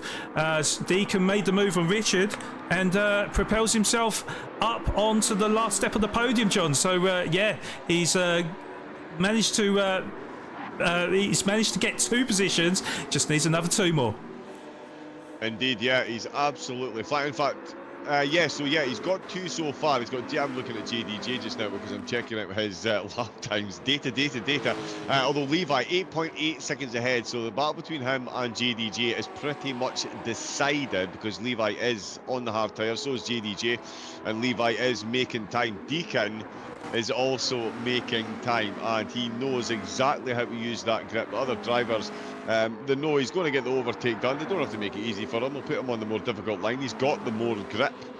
Make him use it, and that's exactly what they've done, but it's not slowed him in any way, shape or form. He's consistently in the 24.6s at the minute, and I tell you what, Sean, that is an interesting one that is brewing as well. Papaya Racer looking to get himself back up the grid. With Captain Slow behind him's on the hard. He's got Neil closing him down. A lot of damage down the grid for Latari. Not been a good race for Latari, but still watching the battle between Papaya Racer and Richard. Richard he went very squirrely out of the exit, and that is not going to help his cause to try and defend over Papaya Racer, as now he's got a lot more speed than Richard as they go side by side in a drag race across the start finish line. Who's going to come out on top though? That is the question. Well, Richard has got the inside line, and he's not going to make it easy for Papaya Racer as he gets shown the outside. Then the door got firmly shut in his face there, but Papaya Racer has got that slipstream once again, and they're going to be fighting tooth and nail as we go down the back straight. And Papaya Racer thought of sneaking one up the inside. He's going to have to try it around the outside though. I don't think that's going to quite work, and unfortunately he did actually really well to keep it within track limits, but he doesn't want to be picking up another penalty, that is for sure, John. No, definitely doesn't want any more penalties. 3 laps to go. Bird in the hand is worth 2 in the bush. Definitely want to hang on to the 5th place points and see if there is a move you can make. You never know, try and force a mistake out of your competitor. Richard does have a bit more tyre wear, but they are on the hard, so it is absolutely negligible. What's not negligible is the amount of time that Deacon is making on the top 2. He's just done a 1 minute 24.2, and he's threatening to do a 1 minute 24.0, which has only been achieved by 2 other drivers so far. Super Cans unfortunately disconnecting from the lobby from 14th position. Jobert's got damage front and back. Dutchman in 12th on soft tyres. And so does Galara. On Galabran. Yeah, on 11. Has Galara got damage as well? Yeah, he's got like the rear, not the rear, the I don't know what you call that, like the side damage, I suppose, front side. So he's got a 4-second gap over Dutchman. Suspension, yeah. So and I was just about to comment on Supercams, because he was closing the gap to Galara. It was about 2.5 seconds. So with Supercams, I think he was on the soft tyres as well. So he would have had an advantage to catch up. Unfortunately, internet issues looks like has plagued him, and now it's the job of Dutchman to try and close in on Galara. He's only got 3 laps to do it though, so he'll need to get a move on, as the gap is 4.3 seconds, and we've got 3 laps to go, or 3 laps to go for Dutchman at least. So it's going to be tight, but Dutchman, if he wants to remain in Tier 1 for next week, he really needs to pull out all the stops and put in fastest laps lap after lap. Very unfortunate though for Supercams, and unfortunately he will be relegated into Tier 2 for next week. Indeed, yeah, that'll be for the Fuji round. Remember, the only place to keep up with all of the action is here on the SMA YouTube channel. Make sure you like and subscribe. Get yourself into the Discord as well. We had Stephen on, chairman of the Motorsport MSA, Motorsport South Africa. Huge things on the horizon for sim racing and, of course, with the licenses. Any questions? Give Robin a shout. He has got all the information that you need, and we're going to bring you all the info that you need for these closing 2 laps. Bullet points: Levi kicking ass, taking names. JDJ and Deacon taking our heart rates to the next level. They're within 7/10 of a second. The top 2 in the championship are separated by a position. Deacon looking to overturn that on the prime tyres. He's got about a lap and a half left to make it work, Sean. And this is one of these points, if you're a betting man, you're betting on the driver on soft. He's 4/10 behind, and he is closing that gap at the perfect time in the lap. Yes, indeed. And yeah, we're just getting on board with JDJ now, and you can see visibly that gap is tumbling and tumbling.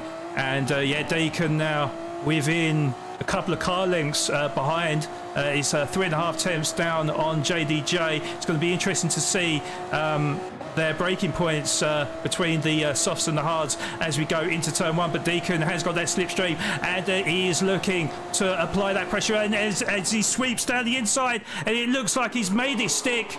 And Deacon is up into P2 then, and well, he's got a small matter of about 11 seconds to catch Levi on the last lap of the race. So I don't think that's going to happen unless Levitius does make a catastrophic mistake. But it looks like mission complete for Deacon though, John. Yeah, indeed, he is. Yeah, pretty much mission complete. I'm sure he was hunting for the race win. Oh, Papaya and Racer and Richard in 4th place. They're about to swap positions as Levi's crossing the line for the checkered flag. He's trying to round the outside again at turn 4. He's not been able to make it stick, Sean. That's just, yeah, they're incredible. They're going for it. We've still got Levi in turns 11 through 12, so we'll watch Richard and certainly I'll keep an eye on Papaya Racer and Richard for a bit longer. The 2 of them on the hard tyres. Absolutely no fuel left in either of these cars at all. I think Papaya Racer might have to go full Nigel Mansell and push it across the line. They're absolutely nose to tail through turns 10 and 11, as you would expect, Sean. But it's all about Levi tonight. He's led from start to finish, and he's going to take a well-deserved checkered flag. Indeed, yeah, second win of the season for Levitius, so congratulations to Levitius, who finishes about 10 seconds in front of Deacon, who will, well, remain in the podium positions. He hasn't finished outside of podiums so far this season, with VSR JDJ getting the last step on the podium, as we got Richard and Papaya Racer side by side. And I think, yeah, Richard just finishes in front of Papaya Racer to finish in P4 and 5. And TNR's Captain Slow, with a fantastic performance from him in his first race in Tier 1, finishes in P6, with Puma Racing Neil with, I think, his best finish in Tier 1 to date, with a P7. Kennels with an excellent P8, his best finish of the season, with VSR Wolfie coming home in 9th position. And then we're going to have Mac, who's going to get the top 10 position for himself, with Galara getting the last elusive position to stay in Tier 1 for next week, because yeah, the gap is 5.5 seconds over Dutchman. TNR Latari's already come across the line to claim P13. He'll be down into Tier 2 next week, with Dutchman also not surviving the drop. So fantastic race today, John. It was action from start to finish, and yeah, certainly it's really providing the standards in SMA as we come to expect on a week-to-week basis. I will ask the top 3 drivers to ready yourself up in the waiting room of the SMA's Discord, and we'll get to interview Levitius, Deacon and JDJ in a couple of minutes as we read out the race results. John, sorry. Yes, indeed. Yeah, it was the GNRs that were showing strong. They had 4 in the top 5. They kept it that way. JDJ Did drop a position, though. It was Levi at the top of the timing towers. He got a 1 minute 24.051. He did hold on to the fastest lap of the race. JDJ did a 1 minute 24.075, a quarter of a tenth slower. It is incredible how close it is and how incredibly important this strategy is. Enough of my gushing over the drivers' all-round abilities. Levi in first, Deacon second, JDJ in third, followed home by his VSR teammate Richard. Papaya Racing held on for fifth, with Captain Slow getting lots of shouts in the chat. Good evening, Robbie G Gaming as well, who I saw in the chat. Goat Gaming and everyone else has been in. I've seen Captain Slow getting a lot of love, and rightfully so. Sixth place, incredible drive for his debut outing in the top split. Puma Racing got seventh place, with Kennels in eighth position. It was VSR with another driver in the top 10. Wilfie howling his way across the line in ninth position. A 124.5 as well. That's a good quick lap. And Galabran as well did a 25.1. So the drivers only separated by about a second over the race in their lap times. Mack in 10th, Galabran in 11th, Dutchman in 12th, Jobert or Latari in 13th place, and Super Cams, unfortunately not able to finish the race. Some internet issues deprived him of the checkered flag. But that does now, I believe, Sean, put Levi back at the top of the standings. Just so close once again. Yes, indeed, John. Yeah, it's going to and from between the two top TNR drivers, but it was a fantastic performance from JDJ to kind of end that streak for TNR with the podium lockdowns. But yes, we do get to get the thoughts of the top three drivers. So let's join the waiting room, and just bear with me. I should be able to drag you over, actually, Sean. Bear with me a moment. Oh, okay. Thank you.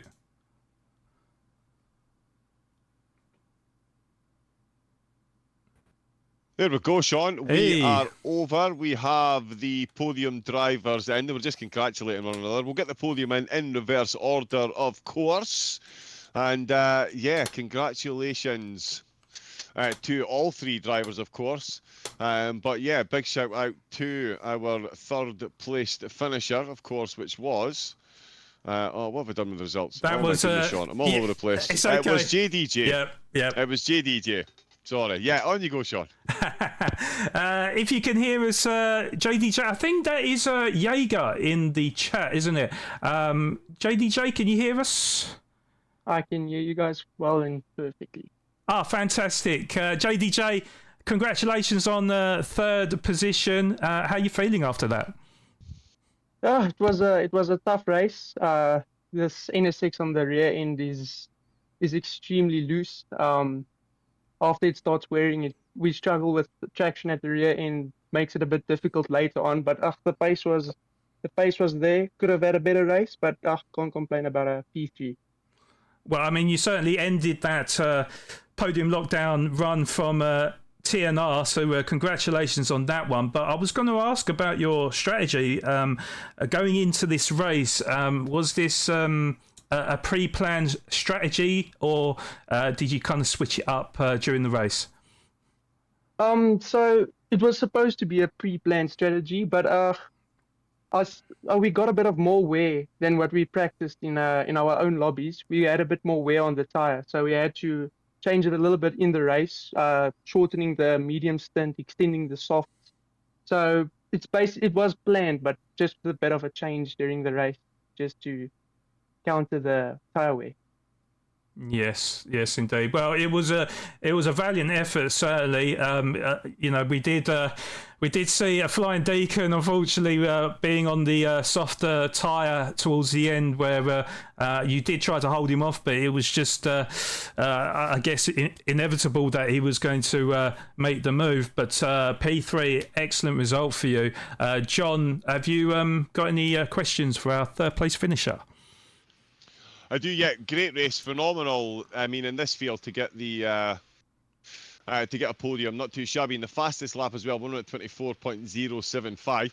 And that is effectively this time done and dusted. We're off to Fuji next time out, so I want to get the jump on that one. We've got you've got the NSX. You'd already mentioned it's a bit taily. How are you feeling ahead of Fuji next time out? And yeah, congratulations, you're currently third in the championship. Thank you very much. Yeah, I'm excited for Fuji because I know this NSX has a nice top end for that back straight. It's gonna be lovely. We'll see. I'm not sure how it's gonna be in the corners. If it's gonna be stable, the tire wear. But we'll work on it. See if we can't save tires a little bit. Work on a strategy to improve. But yeah, we'll see. It's gonna be interesting. Well, thank you for your time, JDJ. That was, like I say, an amazing performance, and certainly look forward to seeing how you get on at Fuji and really bring the fight to Team TNR. You can now obviously relax and get yourself prepared for next week. But thank you so much for joining us, and congratulations on a great performance. Thank you, guys. Thank you very much.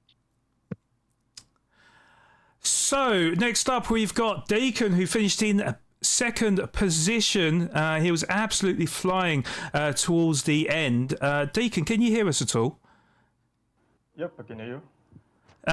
Deacon, congratulations, and how are you feeling after that race? No, I'm feeling very well. There's a lot of pressure on that race to not spin and whatnot. Obviously, unfortunately, last week we had a bit of a electricity crisis in the country, so we couldn't do the race. So we had some more time to practice, but unfortunately, I didn't practice too much. So the race was kind of my practice in a way. But yeah, at the start of the race, it was a bit sketchy. I wasn't sure what tires the other guys were on and whatnot. So as I went along, I kind of got into the groove. I'm happy to nip the P2 from JDJ on the second to last lap. Yeah, you certainly gave a great performance, and I have to say it was a brilliant strategy on your behalf, considering you didn't put the practice in. Interlagos, one of the circuits in the daily races, is quite a common combination, although in the Group 2 class, perhaps not so much, but in all the sort of like daily races and the GTWS races that you've performed in the past, did that really come into play with the track knowledge of Interlagos? Well, I know the track very well, but GT2 around Interlagos is something that you don't see very often, so it was different. I liked it. I think the cars suited the track quite well. Yeah, I mean, like I say, it was a pretty much faultless race for you. But John, have you got any questions for our second place finisher? I do indeed, yeah, Deacon. Again, congratulations, huge congratulations. In fact, have you got the stream on, Deacon? I think we've got a bit of echo there. Apologies, my voice is coming through twice. It's bad enough once. But yeah, how was your strategy? You said you didn't quite get much practice in. How was your strategy going in? We heard from JDJ, he adapted his on the fly. Did you always intend to take the tyres in the order that you took them, or was that in any way dictated by what was going on around you in the race? I know for sure. Well, like I said, I didn't have much practice, but then I had an idea of what the strategy was. I always knew that I was going to start on the mediums, and then do the 17 lap stint, and then from there it was kind of to see what other guys were on, if they were on softs or mediums or whatever they were on, and then I was just going from there. So I saw, well, before on my first stint, I was battling with JDJ, and I saw he went on to the soft tires. So I kind of underfueled a bit to see if I could get ahead of him, because I was on the hard tires and he was on the softs. So I kind of underfueled to see if I could, jump him in the pit stop. But unfortunately, it didn't happen. So yeah, the plan was kind of to hold him up, because he was on the faster tire. But well, it worked out in the end, and I managed to get past him. So yeah, no, strategy, I guess, all in all worked out for me. So yeah, no, I'm happy for that. Happy for that. Yeah, it's good. It's incredible to hear that is how much goes into it. No wonder MSA have got so much of a push behind it. Like even trying to just put that slightly less fuel, keep the weight of the car down, maximise the tyres. So yeah, strategy absolutely vitally important. I know Sean's probably got one more for you, but I'm going to jump straight in and ask Deacon, how are you feeling ahead of Fuji next week? It is a track fairly similar to Interlagos in the elevation changes and banked corners. Certainly the last corner and last section is going to be all kinds of fun in these GT2 cars. Yeah, no, for sure. Definitely those coming into the last sector of Fuji, I think the tire wear will be quite significant on the front tires. But all in all, I think it's a good track for this car. And yeah, no, I'm hoping to do well. But like JDJ said, the top end on his Honda is quite good, so but there are some battles there as well. Yep, and yeah, from a viewer's perspective, we absolutely cannot wait. I know you guys probably end up sweating buckets in these seats, nose to tail, but we absolutely love it, don't we, Sean? Yes, indeed. Yep. And but I'm glad that they get to showcase the fantastic driving out there, and it's not us in the limelight, John, because I think we'll probably switch off a few of them viewers, I think.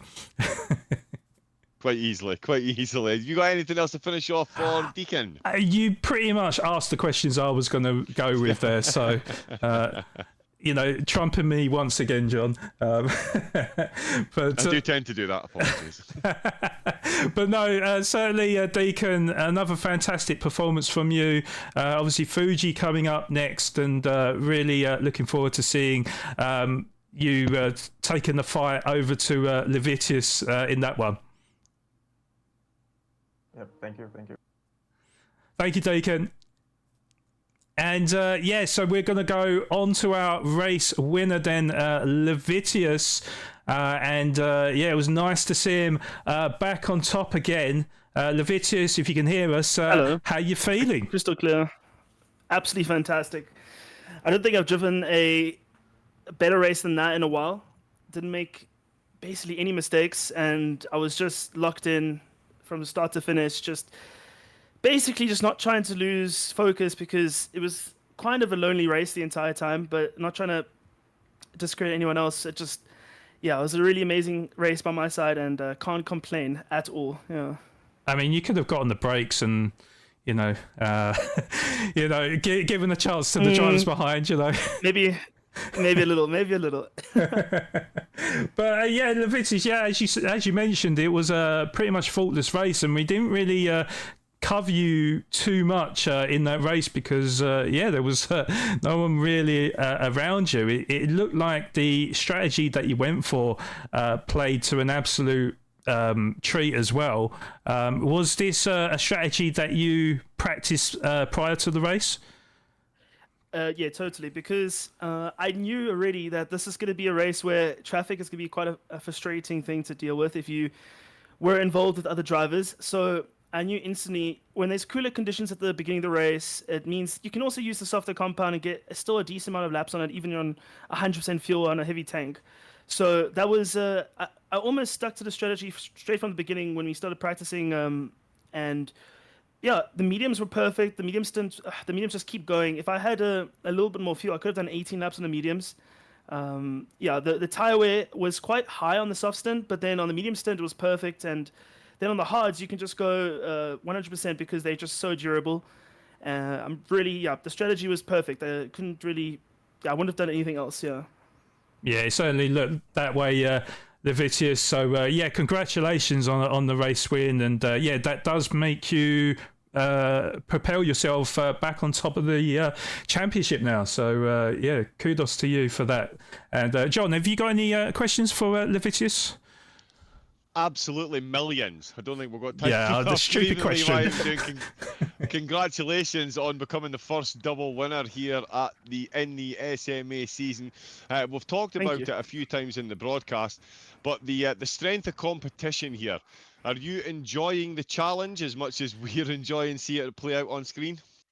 Definitely, because on qualifying, things weren't going perfectly at all.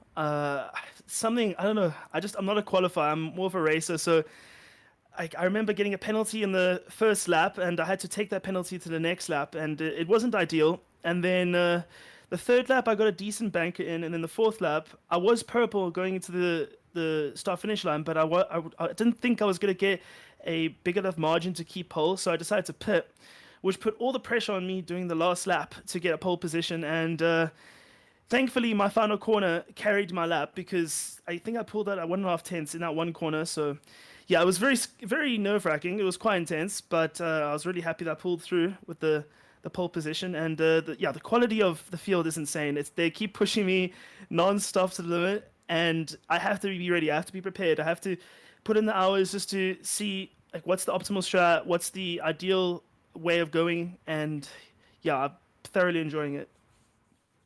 Yeah, and we are thoroughly enjoying it as well. And again, just to highlight the strength of competition, your fastest race lap, 1 minute 24.051. JDJ did a 1 minute 24.075. Yeah, it's incredibly close. It is incredible. It is season 1. There is some phenomenal competitors out there. I've completely lost the question I was going to ask because of the stats I was looking at. We've asked other drivers about Fuji. As a competitor, Levi, and someone that's always looking for bigger and better things for sim racing as well, I've seen you in the chat and things. Everyone's seen you out on Twitch. Obviously, the big sign up with MSA. As a competitor, what do you think of this, the format here? I think it's incredible, personally. The whole promotion and demotion up to the halfway mark in the season. It really does add that extra bit of spice to the proceedings. As a competitor, how is that for you? To be honest with you, it is very nerve-wracking because knowing my country, even though I'm almost completely prepared for anything, you never know. If I get a disconnection, back to pool 2. So at the moment, it's quite nerve-wracking. I just want to get through the 5th race and then onto the next half of the season. So I know I'm set in pool 1, so I don't have to worry about any of that. If I have to use my drop round, I can then. If I get a disconnection, I'm just trying to keep them in the back pocket because I don't want to have to use them because of a race disconnection. I want to use them because maybe I didn't get a perfect result. It's quite an intense schedule, but it brings out the best in the drivers. Yeah. Yeah, it really does, and it brings credence to the whole being backed by MSA as well. Like you say, it's a fine edge of competition. We've got an absolutely incredible calendar ahead of us. Fuji, Suzuka, Spa, the Nürburgring, and Daytona all on the calendar. I'm assuming you've looked ahead at some point. Any highlights there? Anyone you're thinking, you know what, obviously you're gunning for wins every week. Was there any ones that you're particularly confident? And is there any of those you're thinking the GNR, it's good, but we might struggle a bit at that track? Because tonight, that was, 6 in the top 5. So the Nissan's doing well. Yeah, the Nissan is a great car. It's very neutral. There's not a lot of oversteer. It's quite predictable, which is a great thing. But we had a daily race there a couple of weeks ago at Fuji in these exact cars. And unfortunately, well, from what I remember, the GTR was definitely not the car of choice. It was the Lexus, actually, and then the Honda because they had good top end. So I think next week it's gonna be interesting. If there's rain, then I think the Nissan's gonna struggle a little bit in the tighter sector 3 at Fuji. But if it's in the dry, the Nissan's gonna be a great car. Yes, because the front left is gonna be quite a heavily worn tire around Fuji with that long right-hander, the 100R corner. So it's gonna be interesting. And then I'm also looking forward to Spa and maybe Daytona. I always love those tracks, even Trial Mountain. Yeah. Yeah, I didn't actually mention Trial Mountain. My apologies, but yeah, you are clearly looking forward to that because you remembered it from off the calendar, even though I didn't bring it up. Well, listen, I think I've taken up enough of your time, Levi. I'll let Sean dig in as well, but huge congratulations once again. First double winner at SMA. Onwards and upwards, my good man. Thank you. Before you go, actually, Levitius, I was going to ask one more question as well to all the viewers that are in chat, those that are perhaps new to Gran Turismo, or those that perhaps might be in the lower tiers. What kind of advice can you give to these kind of drivers going forward to get a bit more competitive, a little bit quicker and stuff? Yeah, honestly, it's. Even if you think you're going fast enough or doing a good job, you should always try and microanalyze. Like, you record your laps and save them, and then see what you're doing and see if you can improve on it even more, because you'll be surprised. Just even yesterday, for example, when I was helping some of my teammates out going through turn 2 at Interlagos, which is a very tricky corner, you can gain a lot of time if you just have maybe another set of eyes looking at what you're doing. It'll help a ton. So trying to collaborate with your teammates if you're on a team or friends, and then also just trying to review your driving yourself and see if you can improve anywhere else. And also just time, consistently just putting in consistent practice. You don't have to put in a lot of practice, just usually just put in some consistent and let's just say, I actually lost what I was going to say. Quality over quantity. Yes, yes, quality over quantity in terms of practice. Yes. Yeah, not overdoing it. I know, sorry to dive in on your answer there, but yeah, I know exactly what you mean. You only want to spend maybe an hour or two maximum practice. If you're practicing for 8 hours solid, the last 4 hours are meaningless. Yeah, it's completely meaningless, yes. I have to say... Jumped all over you there, Sean. Not for the first time. But no, that is why we've got John in here, because he is ever the conversationalist out there, and he gets all the answers from everyone, so I appreciate you being here, of course, John. But Levitius, congratulations on the race win, and onwards and upwards for Fuji next week. Thank you. And definitely look forward to seeing how you get on there. And thank you for your time, Levitius, and again, huge congratulations on the race win. Yeah, there we go. That was the podiums. Yep, no, he'll be. Yep, the drivers are all gone. They're getting themselves well-deserved drink of water, at least, I would think, because that was an intense 35 laps. All kinds of changes in the strategies. It just really is incredible driving to be able to put that much strategy into everything and do the driving as well, adapt those strategies on the fly, and a championship where the top 2 finished in reverse order to see the championship lead change hands once again. It is just the absolute top of racing. SMA is why MSA are backing them. Get yourself over there, get an E-license and get involved. Of course, the SMA Cup coming up will be nationally recognised towards the licence as well. I should probably stop gushing, Sean, but that just another absolutely incredible race this evening, and Fuji next week is going to be an absolute barn burner.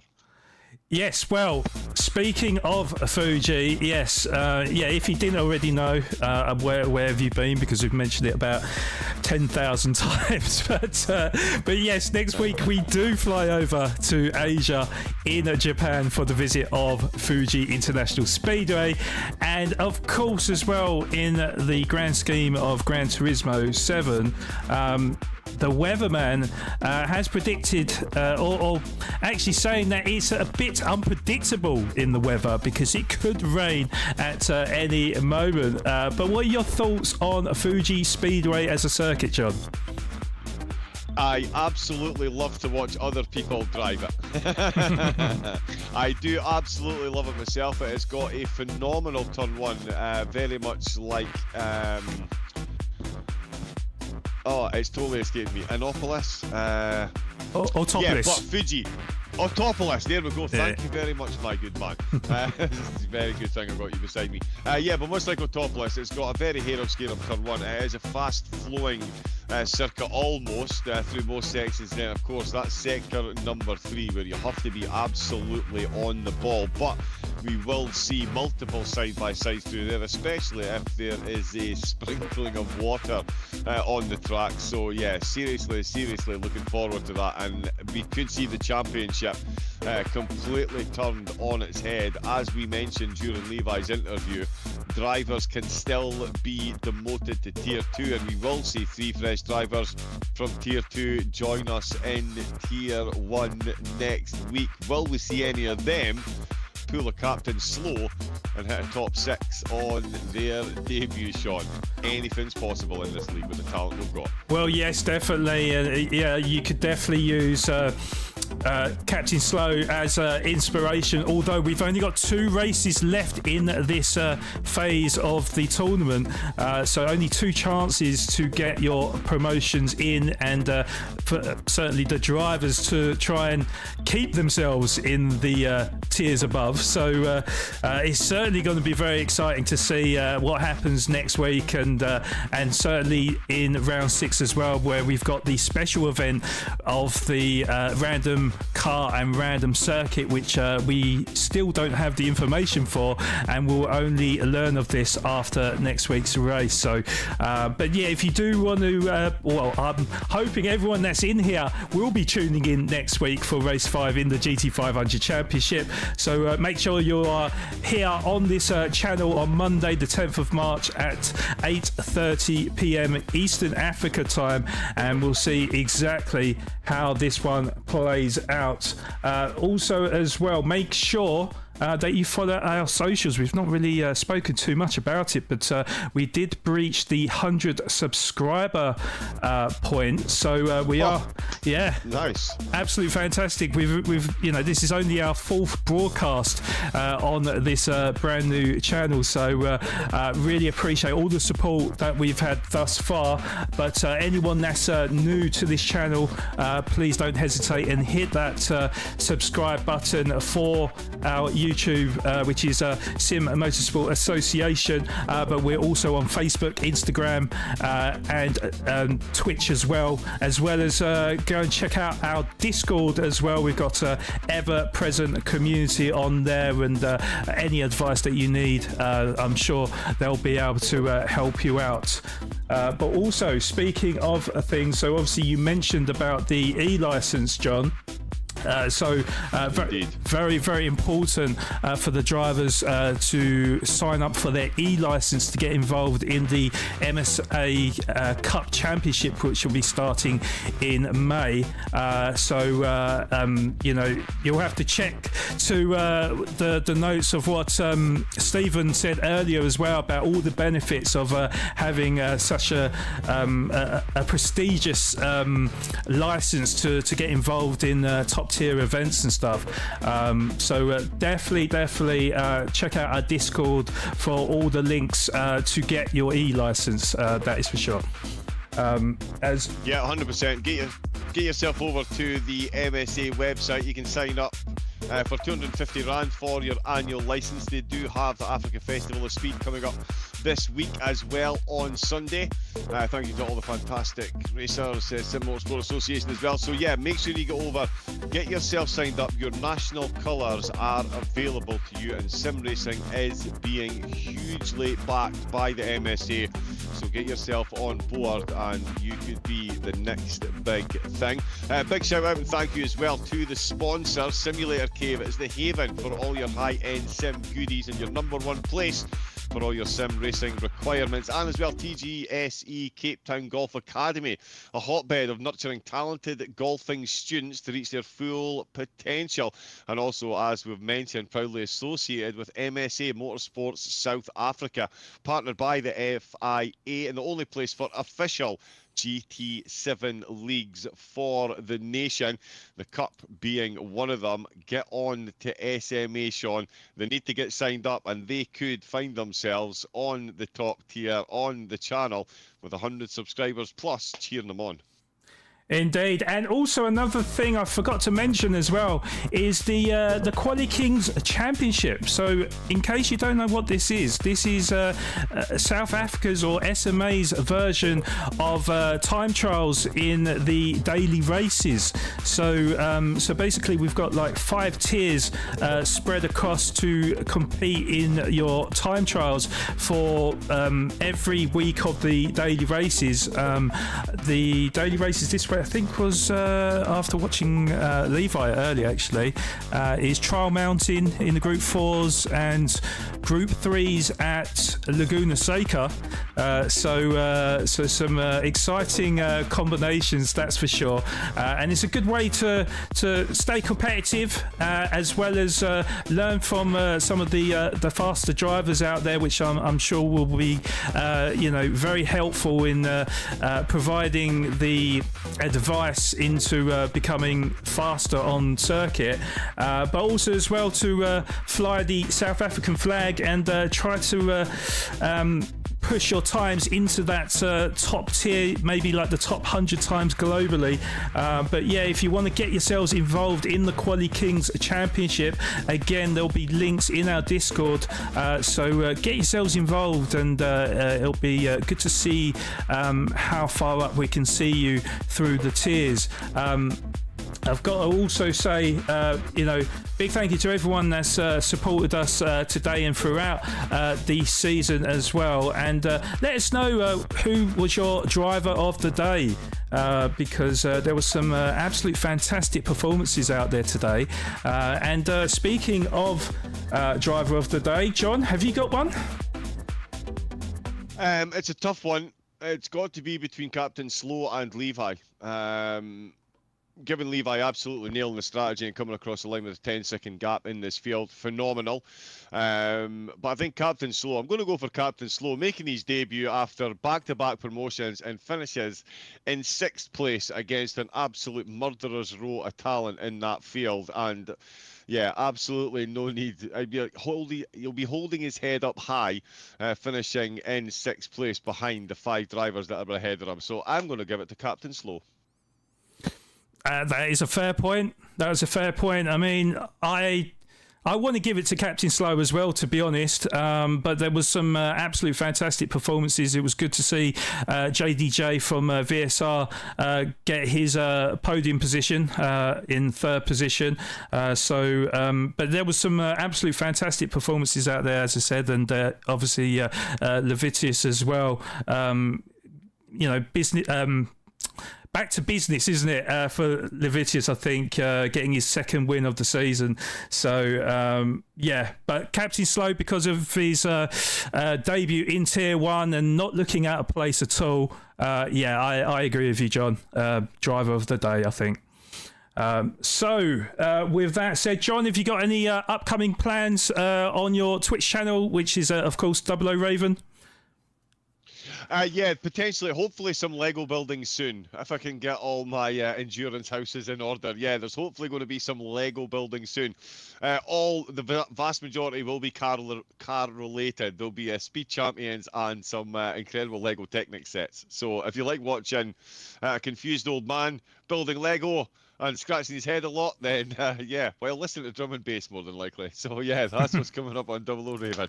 Lego with drum and bass. Let's go. Oh yeah. I don't know if I've ever seen that before, so that'll be a new one to me, John. But it's always fun. Well, definitely go check out 00 Raven on his Twitch channel, guys. Go and hit him that follow button and get yourself involved and have a good party with John with Lego. So so definitely go and check him out. And of course, myself, Floor Genius Gaming, I'm going to be back on the screens on Twitch very soon as well. So if you could go and hit that follow button for me, it'll be much, much appreciated. But John, it's been an absolute pleasure in having you today. And I'm just sad to hear that we're not going to have you for at least another season, unless you make a remarkable turnaround and come back at some point in this season. I will certainly be enthusiastically looking for openings in the calendar to get me back here, because the level of racing absolutely incredible. But yeah, Sean, been an absolute pleasure again. And huge congratulations not only to the drivers and the podium, but to SMA for putting on an absolutely incredible community. They've got 90 drivers racing. So there you go. If you were in 2 minds whether to join in or not, they've got 90 drivers racing across these splits. So there is a level for everyone to actively get involved. And you hear the commentators actively getting involved in the action. So yeah, fingers crossed, I will make it back at some point.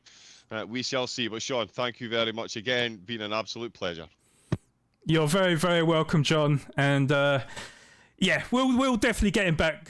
Don't you worry, because this guy's an absolute inspiration and an absolute legend. So thank you, John, for your presence tonight, and hopefully we'll speak very soon. That is round 4 wrapped up for today. And it was Levitius, of course, getting his second win of the season. Will he be challenged in race 5 of the GT500 Championship? SMA, of course. Definitely go and check us out on this very channel at 8:45 p.m. Eastern Africa time on Monday, the 10th of March. But until then, it's a good night from John. Good night, everyone. And it's a good night from me. Stay safe. Thank you for watching, and goodbye.